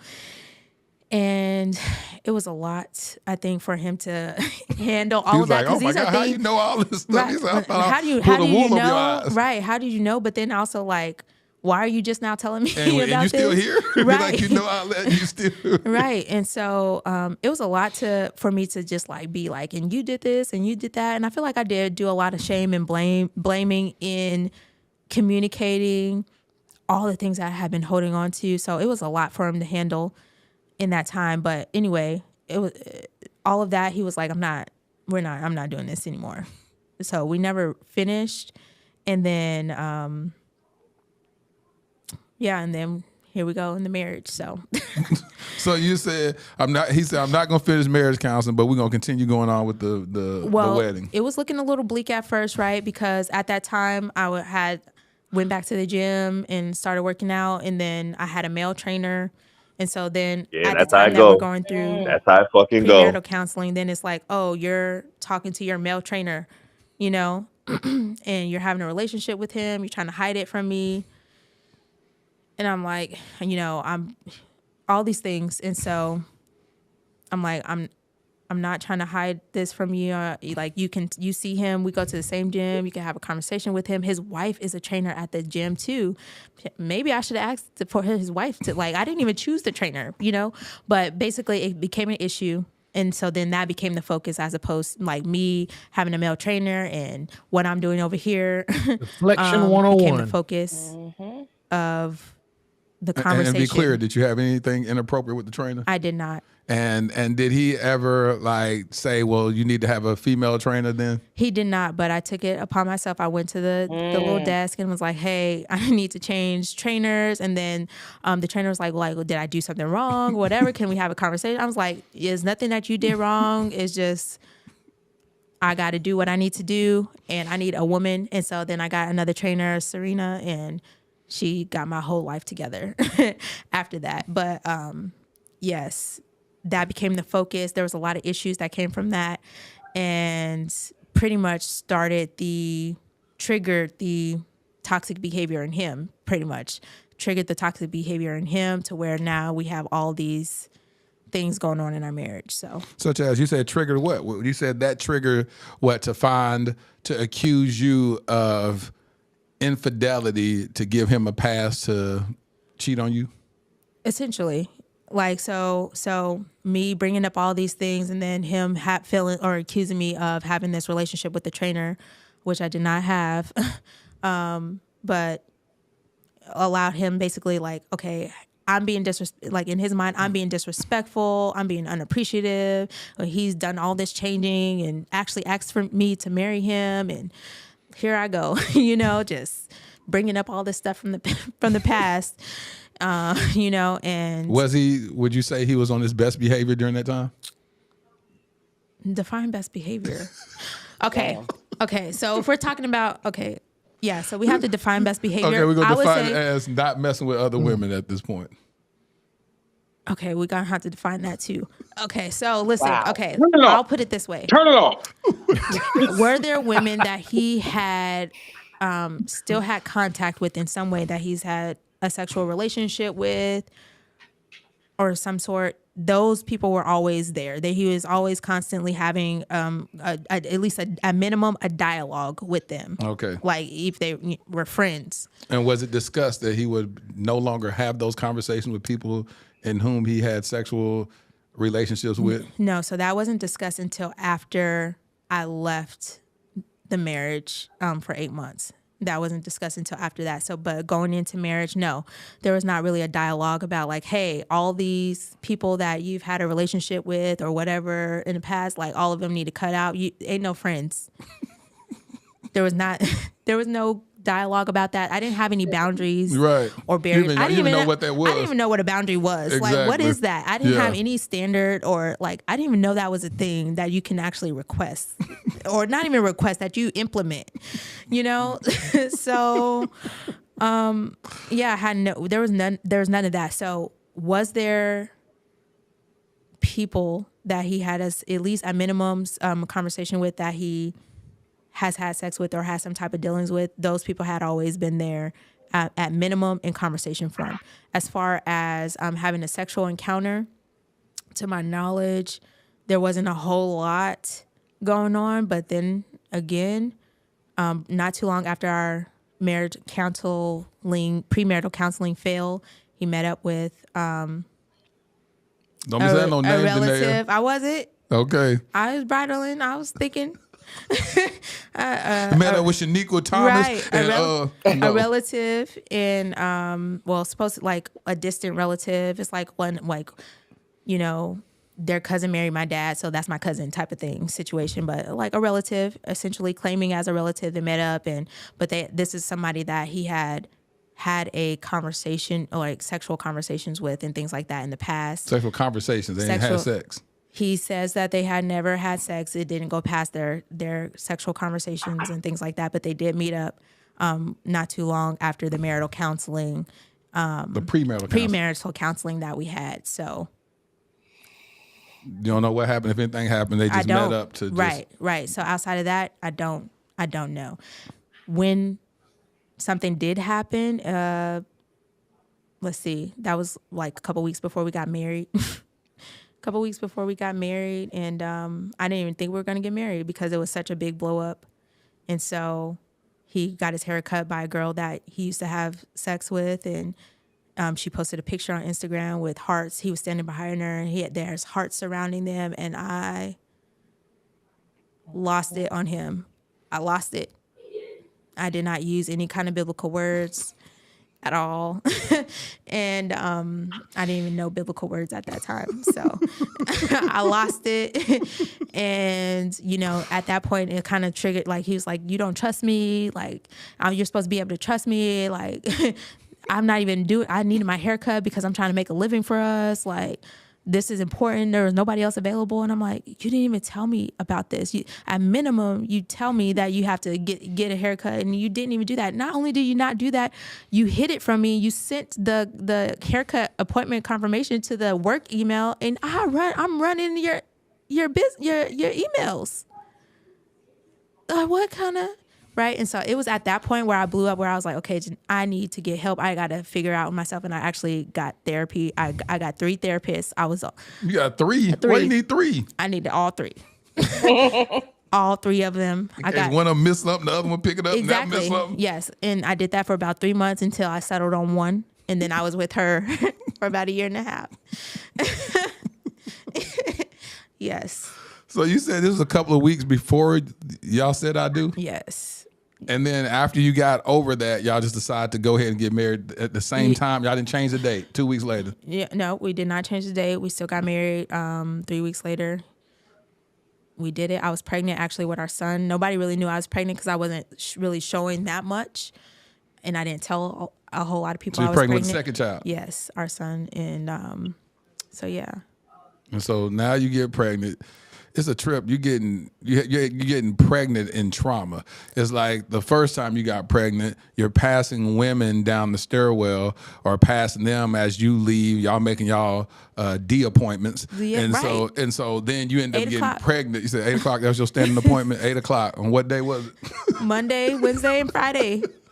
Listen. Before her song came out about only on the weekend. Listen, that was already going on. That was already going on in your life. I had to renounce that. By the way, that is not okay behavior. I do not endorse that behavior. I'm just testifying. You're testifying right now. And so you had your standing appointment, and then you end up getting pregnant, and then I don't know what motivated him, but he will have to tell that story of what made him decide, well, let me marry her. All right, man. Let me tell you, man. Fresh up. That was a lot. I let it run the whole time. There was the pregnancy and trauma. Godly, man, I wish. Man, I've heard horror stories. There was the part where he kept flipping the script, but the motherfucker was he used the cousin angle, the social media, like everything in the how not to be a player playbook. Because listen, at this point, he don't care about what she knows. Nope. He did not care about what she knew and what she saw and how it affected her whatsoever. There's no way, like, bro, like, man. And they weren't even married yet. Now, Frank, I want you to go in because I saw you rocking. Because I think Frank, I don't want to assume what you're saying, but I think there's a little bit of you that's like, okay, this dummy. I think there's a little bit of that. Exactly. It's a lot of bit of that. Like, okay, so in the beginning to the middle, it's like, damn, I wish somebody would just, I wish somebody would just have her best interest in. At this point, you stupid. And I hate to sound mean, but come on, man. Like, I understand, dealing with traumatic experiences and all this stuff, come on, man. Like, I'm gonna bump heads with you, Frank. Respectfully, of course. I love you to death, G. Nah, I'm being for real. I'm being really for real, right? Because I'm telling you from a male perspective, I lived through what this woman's talking about. Is what I'm telling you from a male perspective. And I'm telling you the driving force behind the idea of explain it to me. The driving force behind the idea of remaining in a situation like that is driven based on a person's understanding of what righteousness is. I'm telling you what I know. Yeah. What makes it worse is the fact that shit is reinforced by society. Niggas hit you with all the cliche bullshit. Sorrow, tears maybe for the night, but joy come in the morning. They hit you with all this fucking bullshit. All the cliche bullshit for you to just get that little shot of dopamine. They do it every Sunday. You get that little shot of dopamine and you hold on just that much longer. At the time. And the shit was in her is what I'm saying. It was in her. What I want to add real quick, and I'm not interrupting. You think he wasn't on the back end of that saying? Of course. Hey, babe, of course he was. We gotta. Of course he was. Of course he was. One of the things that people like that do is they promise you the fucking the sun, the moon, the stars, and you believe that the shit's gonna be what it is that you believe. You really think that if you just hold on, you're eventually going to get what it is you want from that person, which is why she even accepted the proposal in the first place. And it's also why she said, I won. She was under the impression she was finally getting what it is she held on and endured all this shit for. You understand what I'm saying? And I'm telling you, I can promise you that a large majority, 90% of the shit that she understands about that situation comes from her faith. I can guarantee it, bro. I'm willing to bet, like I said, a year's salary on it, that she genuinely thought that she was doing the right thing. Like we even have this thwarted idea. I'm saying we, because I'm putting myself in that boat. I went through the same thing. We have this thwarted idea of believing the idea of what's the shit called, G? Oh my God, bro. No, a lot of people man, think that son. if you just endure, it'll all work out. And that's It'll just work out in the end, bro. I'm telling you. I had whole pastors look me in my face, bro. I'm telling you what I know. They looked me in my face and told me that that's just the way things are. You got to be a man and just take that shit. I'm telling you what I know. She just finished saying that she went through 2 or 3 therapists and stuck with one who probably was the one that was waking her up to a lot of the shit that she was going through. I can guarantee you, son, that shit wasn't easy. Something that I used to have to do to try to save myself, to make sure I wasn't fucking going crazy, because gaslighting by definition is called crazy making. Look it up yourself. Was triangulation. I would literally tell a person a scenario, some shit that I was experiencing, but not using myself in that situation to get their opinion on what the fuck it was I was experiencing, to see if I was fucking losing my mind. Literally. You start to lose your grasp on reality, G. This is one of the reasons why I refuse. I absolutely refuse. I understand that it looks crazy. I understand that it looks stupid. I understand it looks like she's a glutton for punishment, but I'm telling you, as somebody that actually stood in that same fucking position, she genuinely thought she was doing the right thing by standing 10 toes down in that situation. I guarantee it. Especially I guarantee when there are it. kids involved. Yeah, Especially when there's kids involved. Because now you convince yourself, God forbid, you actually have some kind of idea about the collective of the black community. One of the biggest things that I was dealing with, and at the height of my fucking divorce, I said it all over social media. I'm sure you saw the post. My kids didn't deserve this. Nigga, the last thing I really was thinking about was my kids. Realistically, I didn't want to lose or see my kids even. I didn't even want to create the idea of a broken family for the Black community. Exactly. That was something I wanted to run from in the complete opposite direction. I'd be damned if I be a statistic. Not even realize I'm destroying myself in the process and actually making things worse for my fucking kids. Yep. I think, man, there's so much, because you gotta always go back to the beginning of what she endured, how green she was, no dad. Like it's like I said, this is why I knew this live was gonna be long, but because this thing is an hour. But man, when I started watching it, and I was like, man, I'm gonna break it up into pieces. So I knew I took notes. When you told me, I'm taking notes. Yeah, and as I was breaking it up into pieces, I'm like, bro, it would be a disservice to go chop up an hour of this woman's conversation and break it down to 20 minutes, because it's too many little things in there that when you tie it all together, it's like, I'm gonna say, on the personal responsibility side, did she seek therapy a little late? Absolutely. That's the most. It's never too late to me. Never too late. No, what I'm saying too late as far as it would have benefited her sooner. If she'd have went sooner, yeah. That's the only thing I'm saying. That's the only thing I would say. She should have probably jumped into a therapist sooner. But when you got it, man, listen, when you got a charismatic motherfucker, bro, I don't know how many of y'all. I've dealt with women that have game, like game. They can talk that talk like the best of men.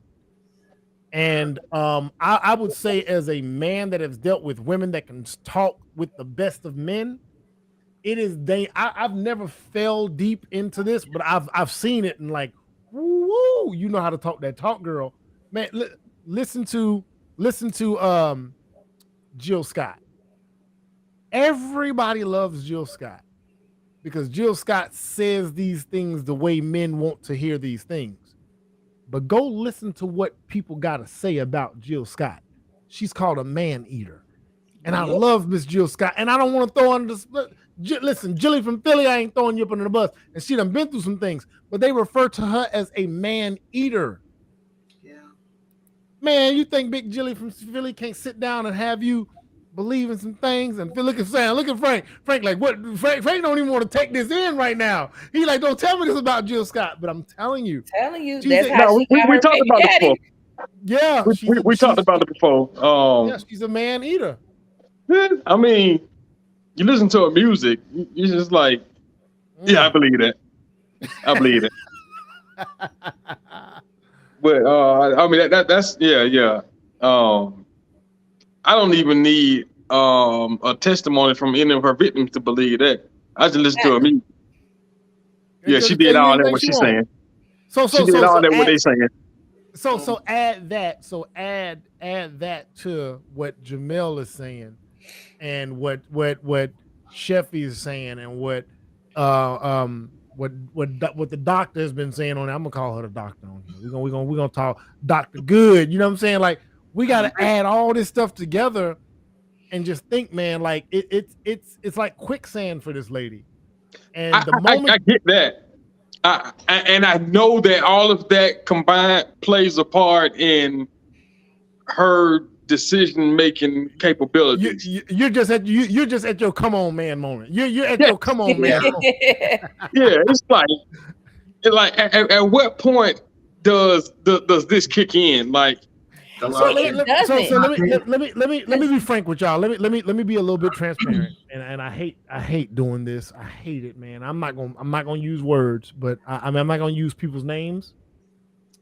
But there was a part where she talked about passing women on the steps, right?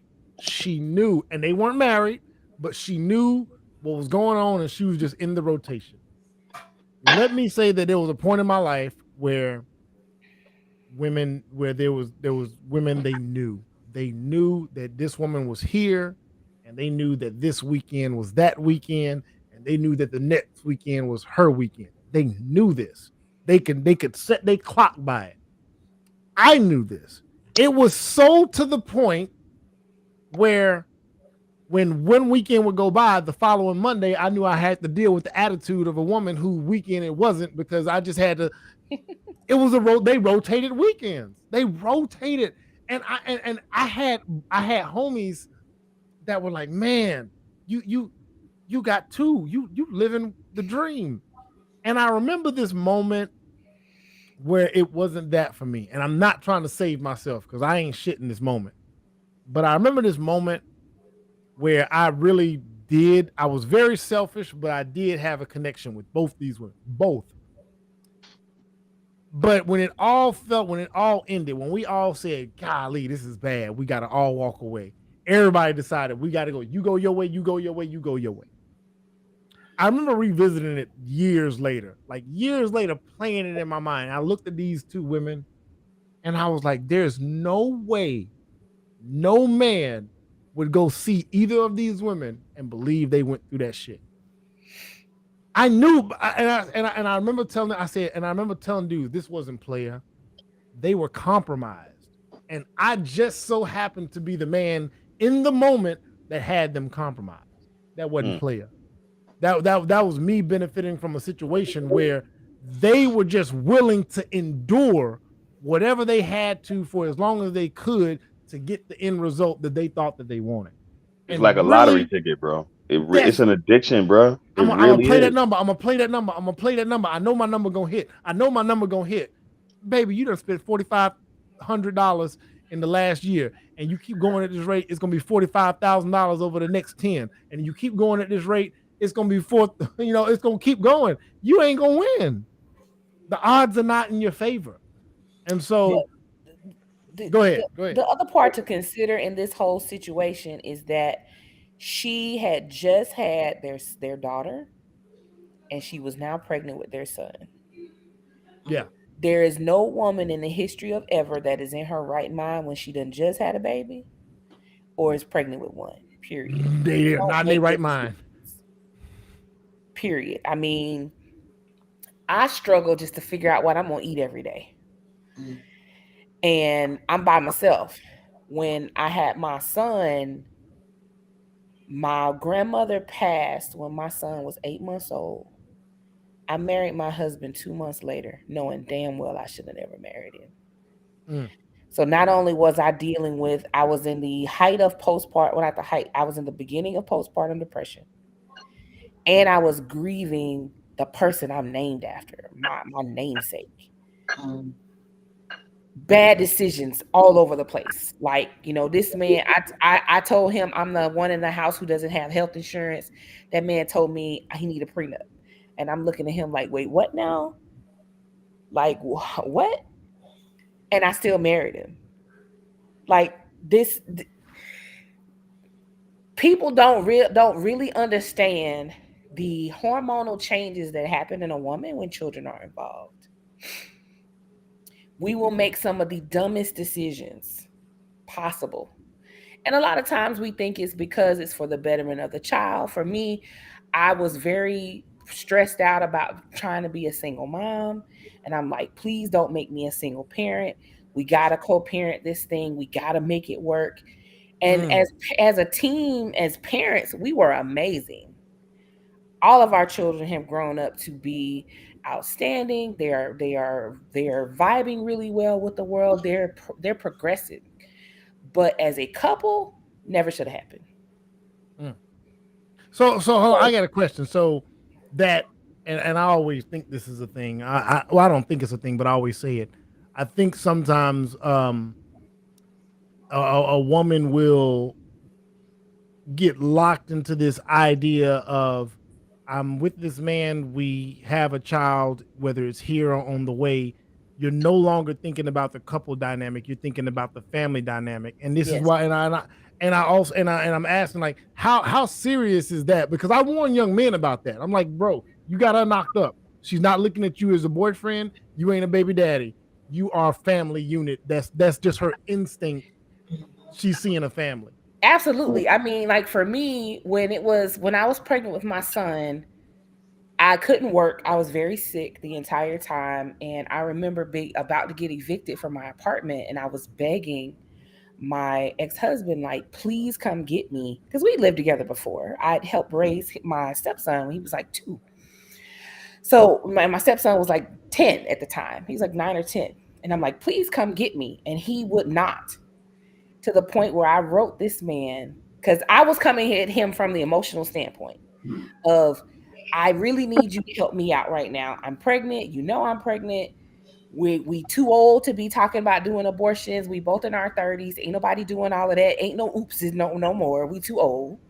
Mm-hmm. So he wasn't hearing me. I wrote a 4-page essay detailing how to put our families together, what my responsibilities would be, his responsibilities, the benefits and everything. Like, I had to go straight logic to even get this man to hear me. And I mean, right then and there, that was kind of my, like, nah, this ain't wake up call. Yeah. But at the same time, it was one of those things where, and I know she eventually talks about this, how she transformed herself. It was at that time where I didn't want my son to suffer. I knew his son had needs from me as well, because I had been in his life since he was 2. And it boiled down to, let me scoop all of the emotion I have out of me for this man, and let me approach this with the straight logic of the family unit needs 2 parents. And that's what I did.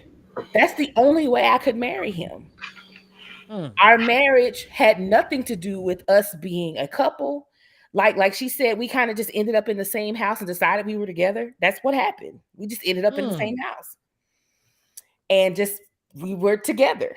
And because the family dynamic is the family part, and I understand it, but because the family part, y'all are able to do that successfully, to hell with the rest of it. We'll hopefully, yeah, man. Right. So, like, 3 years later, I'm still battling postpartum depression. And he comes to me and is like, well, I want to make our marriage a real thing. And I'm like, what are you talking about? Well, I love you and I really want to be with you. And I want to make our marriage like real. We need marriage counseling. I cussed that man out because I was like, wait a minute. I scooped all of that out of me just to be here with you. And now you want to love me? Are you kidding? Fuck you. I was really upset. I felt betrayed. Well, that like, wasn't nice. We had this arrangement. Well, that wasn't nice. Whatever. We had this arrangement that I had to literally suspend my emotions, because I loved him. I absolutely did. But because in the beginning of things, he was dealing with his own stuff and he was kind of taking it out on me. It's like I had to literally remove all feeling just to endure. And now you want to love me? Man, if you don't go somewhere. Man, look, we hold on. We got 10 more minutes to get through it. Paula in a blanket, Frank. I'm not going to. It's cold. I know. I don't know if anybody else got something they want to tap in. I want to get to the rest of it. We got 10 more minutes. Now go on, roll it up. All right, man. Yeah, I'm not sure what really prompted was his him. family that told him that? Did he always promise himself that he'll never have a kid out of wedlock? I don't know what his journey is. Well, I don't know like all of his story, but from just some conversations that we had, it was like when we were in college, I always said that I would leave and go back to Denver if like certain situations happen. I'm leaving, I'm taking the baby with me, and I think that scared him. So I think it was like, okay, he's living his best life and I'm sitting up here allowing it, right? Because I'm a willing participant. And now, and so he's almost in fear that I'm going to leave, because now I've sat down and had a conversation with his mom, and I'm like, I don't have 7 additional years to give him. I'm tired of doing this life. And you know his mama told him too, say, baby. Right. And and I believe she did, because he brought that up to me like, man, you told my mom this. And I'm like, okay, your mom clearly told you that. So cool. So clearly there was a conversation, but I don't know that necessarily that motivated him per se. But I think it was a combination of like his mom told him what I said, and then whatever I said in college, where I'm like, I will leave you or whoever I will leave and take this baby with me and go back to Colorado, have my mama and my people out there help me raise this child. we've been doing it, that mentality. Yeah. And he was like, he can't have that. He wants to be involved and all that. So I think all of those at least played a factor into it. So now you're pregnant. People don't know it. You're walking down the aisle. Y'all just dealt with some stuff 3 weeks prior. You have reason to believe that this other woman that you already know he messed around with, she's posting stuff for the world to see on Instagram, hearts around it. He behind her, they taking his picture. He tried to hide the actual haircut appointment. And so you already suspect about that. You get married that day. Was that a day of wedded bliss? Were you happy that you try to put everything behind the veil and said, I'm going to put all the past behind us. We're going to start afresh. We're going to start anew. And I am now Mrs. Jaxn. Call me Miss Jaxn if you're nasty. Yes. All of the above. No, I was so excited to be getting married. And again, my mentality at that time is where like, I'm getting married. Everything is like my dream wedding. And I won. I won. Out of all of y'all. And so everything is falling into place. The only agitation I had was because I was pregnant and I was hungry. And the wedding timeline sometimes, you be hungry. And I'm like, I'm pregnant. I'm actually 6 months pregnant at this point. You were 6 months? 6. And nobody could really tell. Like people were like, are she pregnant or is she not pregnant? Like that's how it was. 6 months. 6 months. So I wasn't necessarily showing as much as I could have. After that, though, I was like, people were like, what happened? You got your honeymoon, boy. Right. Y'all was lit. Right. I don't know what y'all did on y'all honeymoon. Right. And so that day, though, it was great. Like, it was like everything was coming into place. Outside of course, like I said, being hungry, and then with a little bit of agitation because he had already been pre-gaming with having a couple of drinks with his friends, the best man. So I was upset first off because I can't drink and I could taste the alcohol in your breath. You may now kiss the bride. You like, God, it tastes like Jack Daniels. Right, exactly. I was like, that's the first thing I said. I was like, you been drinking, and pregnant women, they like have a sensitivity to every like smell and taste, and like, is that what year is that? And so oh God. But no, it was great. It was everything that I could have dreamed of in that moment. So after that, was everything going great for a period of time? Was there a period of time of wedded bliss? Don't say define what wedded bliss is. Okay, no, we're not gonna do that then. So, wedded bliss. Was it happy? Was it like, oh, he stopped? He ain't. I'm not threatened by other women that he's bringing into the relationship. No. We're good. He's thriving. He's doing these car videos, and he's thriving, inspiring millions of women across the world. And he's treating me the same way as what he's telling other women to accept treatment as. He's honoring me as his queen. I'm his wife, and he's treating me accordingly. Okay, so no. No, it was not. And I wish it had been. But so after that, we went on our honeymoon. That was great.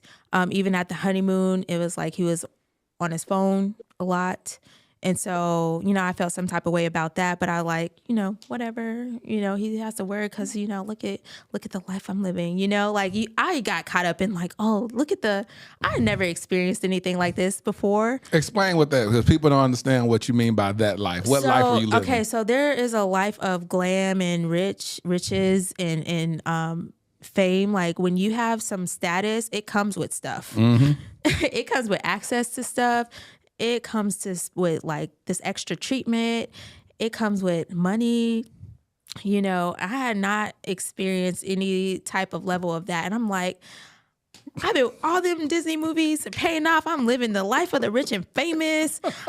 Look at him. He's fine and he's doing this and I get to stay at home and like I was a whole Atlanta housewife without being on the show. Right? Whole out here. And so a whole Atlanta housewife. Whole Atlanta housewife. With no show. No show. Behind the scenes. Right? No status, and right? so you were running the business though, right? You were doing the back end stuff? Yes, behind the snes. I was doing the customer service. I was hiring people for his team, adding people on there. All of that. I had to get some help. I hired a couple of people to like help take some things off of my plate because there was so much. He was growing so fast with all the different aspects of it, of his business. But no, it wasn't just marital bliss.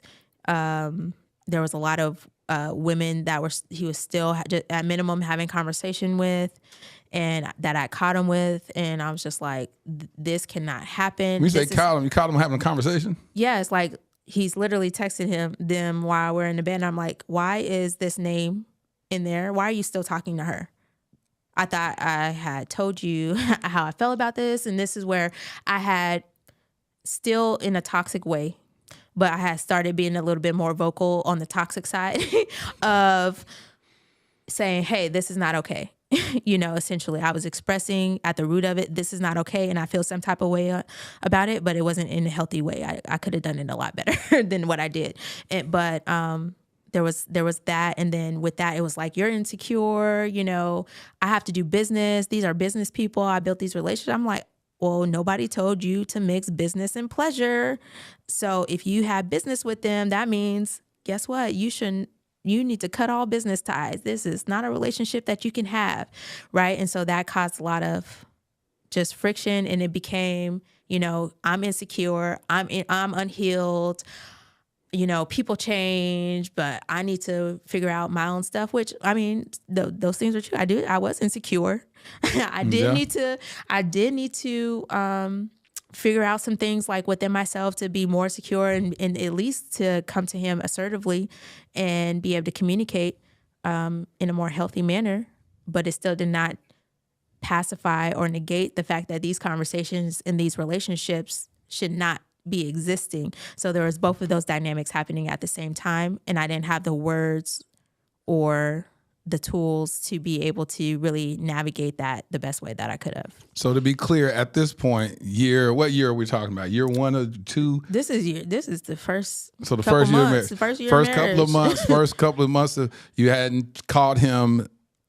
No more videos in his phone, sleeping with nobody. Nobody sending you videos and pictures that he had been cheating on you. Just inappropriate conversations. Inappropriate conversations at this point. A lot of them. And so, I mean, there were so many to where I'm coming off of just having a baby, right? Or having our second child. I had severe postpartum actually with both children. So just think of all the trauma that we're unpacking already that never really dealt with. Severe postpartum where I was on medication for like 8-9 months on medication, and going to the medical therapy that I had to go through just for being on postpartum depression. So all of this stuff is happening, and it was in that time where apparently more of the conversations and transformed into more than conversations, and I didn't find out about it though until months later. But that is around the time where those conversations became more than conversations again, and started to be physical things. So we're gonna stop right now, and we're gonna come back. We're gonna come back tomorrow for.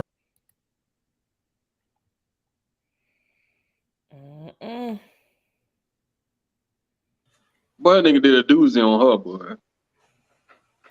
That was a lot.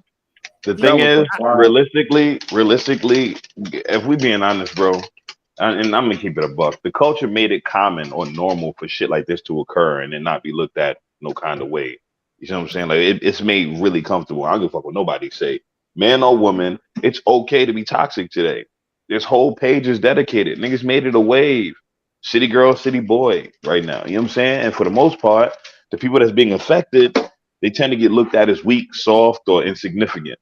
You know what I mean? Like I'm glad she has a community of people that surrounded her in the middle of this shit. But bro, this shit is more common than we like to think. It is. Yep. And you know what? They've actually built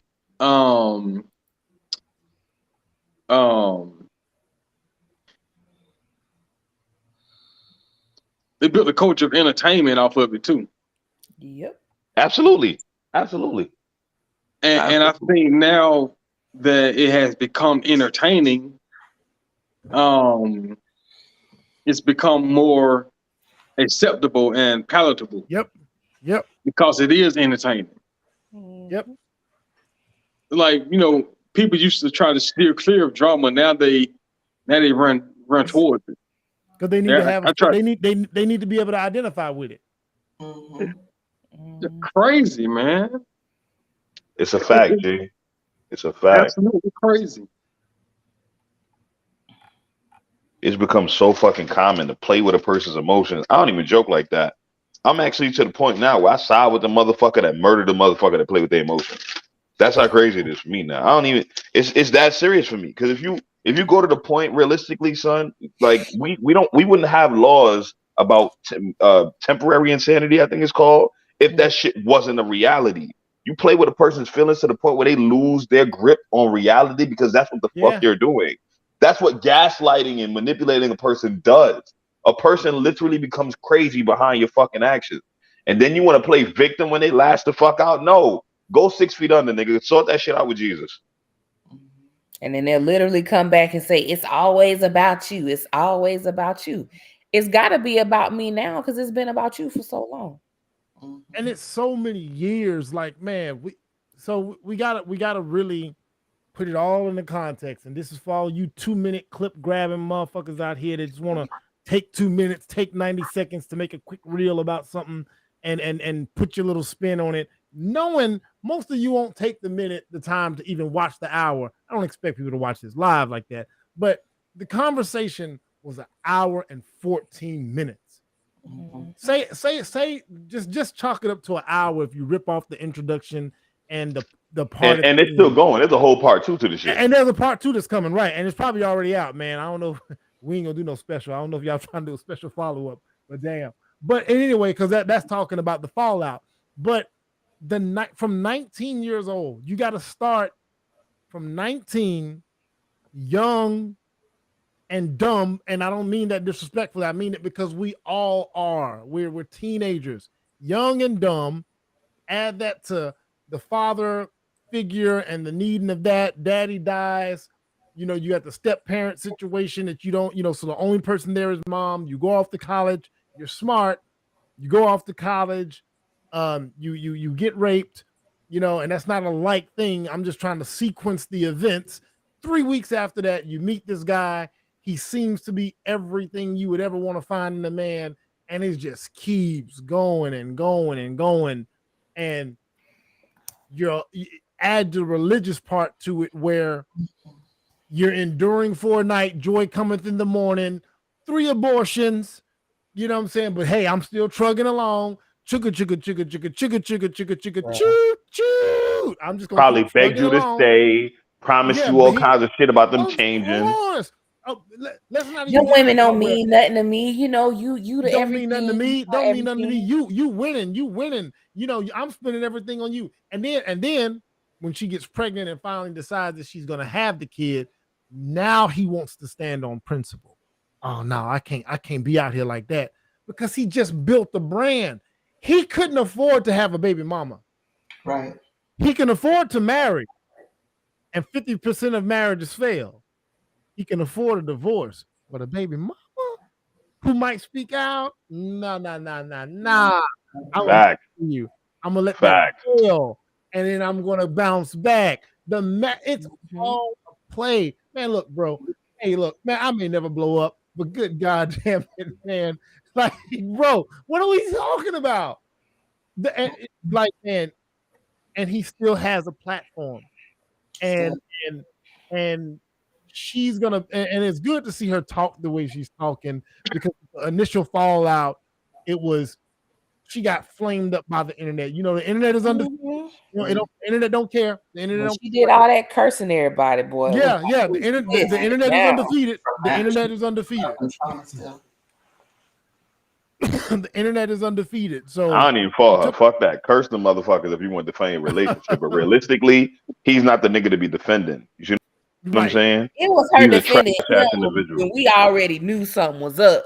And she up there in that damn bonnet, and he holding her hand, and she looking like the definition of Stockholm syndrome. Yeah. He knew something was up.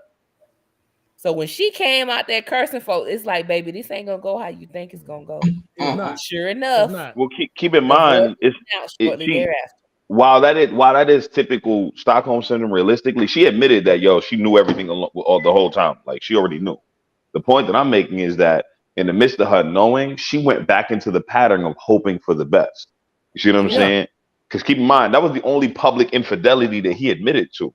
You see what I'm saying? That was the only one he admitted to. So in her mind, she like, all right, he messed up again, but last time he messed up, he proposed. So all I gotta do is hold on for him to get his shit together again. And last time y'all wrote a whole book together that y'all used AI to write.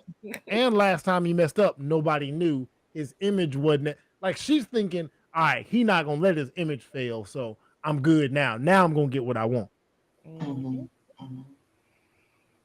Yeah. The whole time.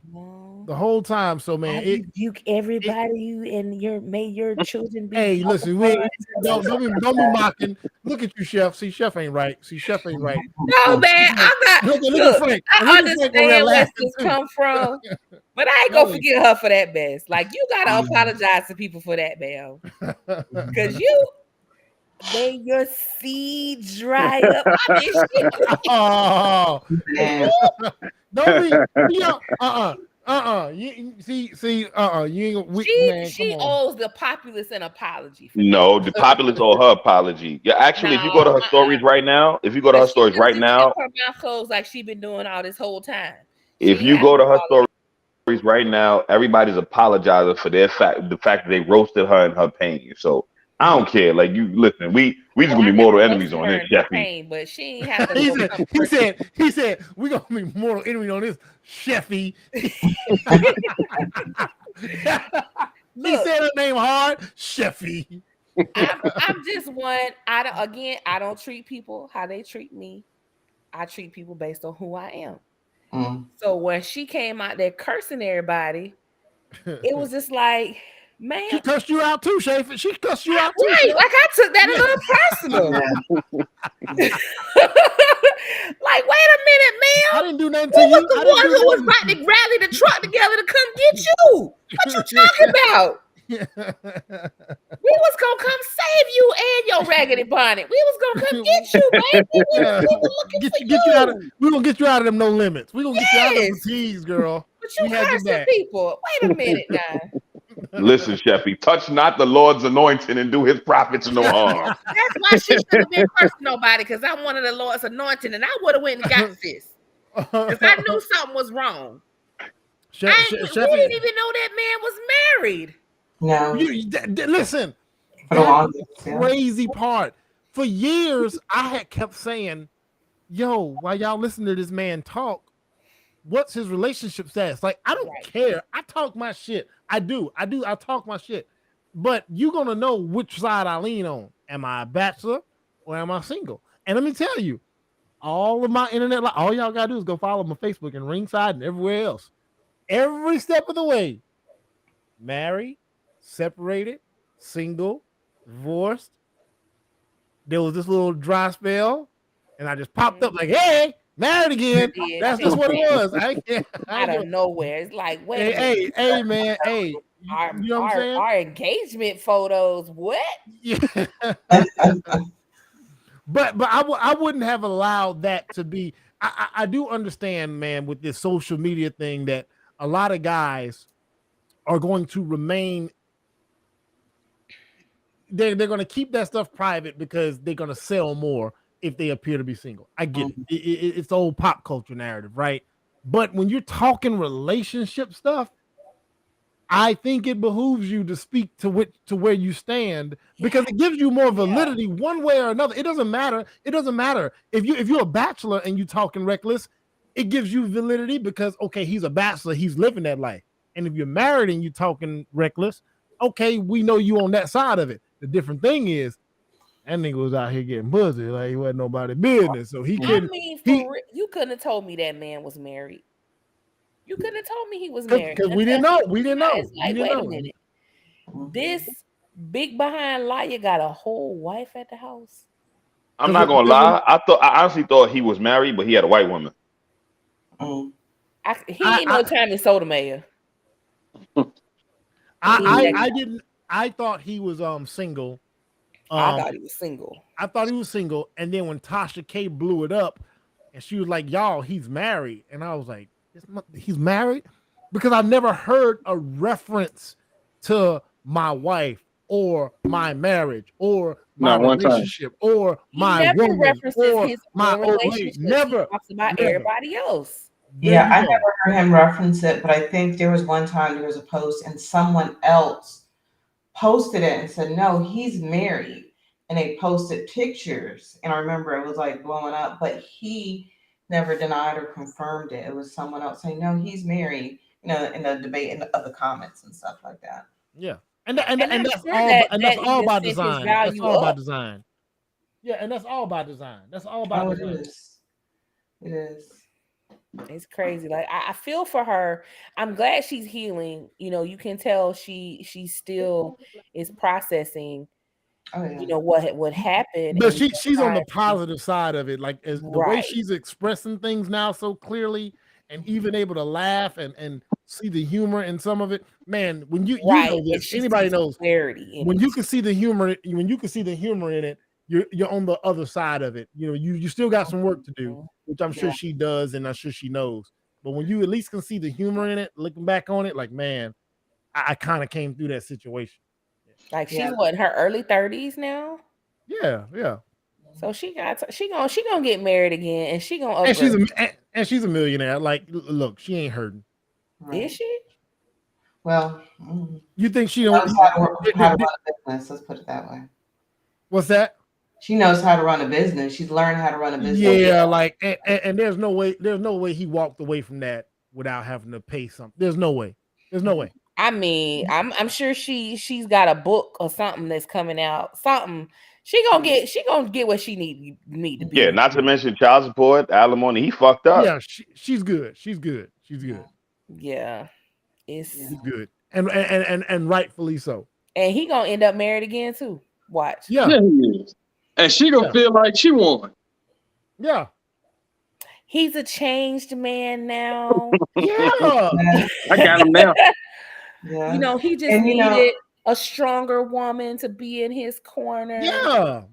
they And a find woman on his somebody- level. He needed a woman on his level. That's what Yeah, it's he's gonna gonna be. play victim to somebody and, you know, share his, you know, I've never told anybody this, but, you know. Of course. And, you know. He gonna be the new Steve Harvey. Yeah. Somebody clipped my toenails when I was young that shouldn't have been clipping my toenails. And And it ever happened to me. yeah. Okay, Steve. And I mean, this right here, you know, I mean, I coach women in these very situations. And like I said, everyone has their own unique story, their own unique points. But at the end of the day, there's a whole pattern that comes into play where you can see, okay, this is where it started. This is where this happened. This is where that happened. And then when you look at the people that they were involved with, you can see their patterns and you can predict what they're going to do and how they're going to do it. And it's interesting because people are like, Paula, how did you know? And I'm like, it's really like a whole game that's happening. And the thing is, you have to know when you are being manipulated, when you are the token that's being moved around the board. And when you finally, you know, find your self, you find your boundaries, you start speaking up, you get kicked off that little board, and you know the next one comes in because there's always somebody else in the background. And that's where, you know, these women come from. He's got to have somebody else in line, and you've got to be able to filter through and figure out who's going to eat up your bullshit, right? Mm-hmm. So he's always got that gear going of who's next, who's gonna take it, who's gonna feed, who's gonna stick around. And, you know, that's what he's doing now. So there's his pattern, and then there's her pattern. Luckily for her, she is getting help, and hopefully she continues to work on it, because there's some things I picked up on where I'm like, she needs to change her perspective on that. Like when she said, what was it? The whole thing with the personal trainer, and she was like, oh, so that triggered him to act. No, that wasn't a trigger. That was a plan. Right. He planned that out, and he's using that as his play. So you got to look at it as, oh, I triggered him, or maybe I did too much. No. You ain't do anything too much. He was waiting on something to use. Right. You press whatever little button he had of, okay, next play, next play, next play. And that's what a lot of women, and I want to say this to anyone who's listening, if you feel like it's your fault that they are having bad behavior, you need to change that perspective right now. Because this is all them, it's all a game, it's how they're moving. And the hope that you have, you've got to let it go right now. That hope is going to keep you attached. You're hoping for somebody who has demonstrated bad behavior time and time and time and time again to finally see the light, finally see you're a good woman, finally see that you're willing to do for them whatever you're willing to do, and they're not going to see it. They see it, as a matter of fact, they do see it, but they're not going to change because of it. They see it, they're going to use it against you until they drain you and empty you out. Excuse me. Drain you, empty you out. And I don't believe in people being broken or damaged, but I do believe in people being empty. They're going to empty you and use you up and discard you for the next one. You're going to be sitting there wondering, well, what did I do? You ain't do nothing. But now it's time for you to do something to fill your cup back up. So that's my It's definitely one of those things where you sit back and think about, what could I have improved in myself to not have this outcome? And then you just really think about it, like, it's been 19 years. Yeah. And nothing changed. Nothing changed. It was never going to. And there was nothing she could have done because, again, like we saw about from jump, no father figure, no direction, no nothing. She didn't even have the direction to choose a different avenue. Like, she couldn't even go against what somebody put in place. It's different. I always say this. It's different when you're a child and you've been taught everything and you just choose to go do what you want to do and you reap some bad results. I mean, hey, as an adult, I can live with everything that I did as a young person that I know good and well my daddy, mama, granny, and everybody else told me I shouldn't do. But when she didn't have that, all she had was book smarts. Come on, man. She wasn't equipped at all. 4 hours and 10 minutes. Jamel and Frank, y'all got any last words? Jamel, man, he been cussing. He been cussing night. For real. Like, that boy been going in all night. He ain't all the business. I'm not my fault, G. Like I said, this shit hit a sore spot for me because I went through exactly what she went through. You know what I'm saying? So I get it. But I ain't got nothing else to say. I don't got nothing else to say, man. I wish her the best. And I hope baby head Jaxn, I hope his account dries up.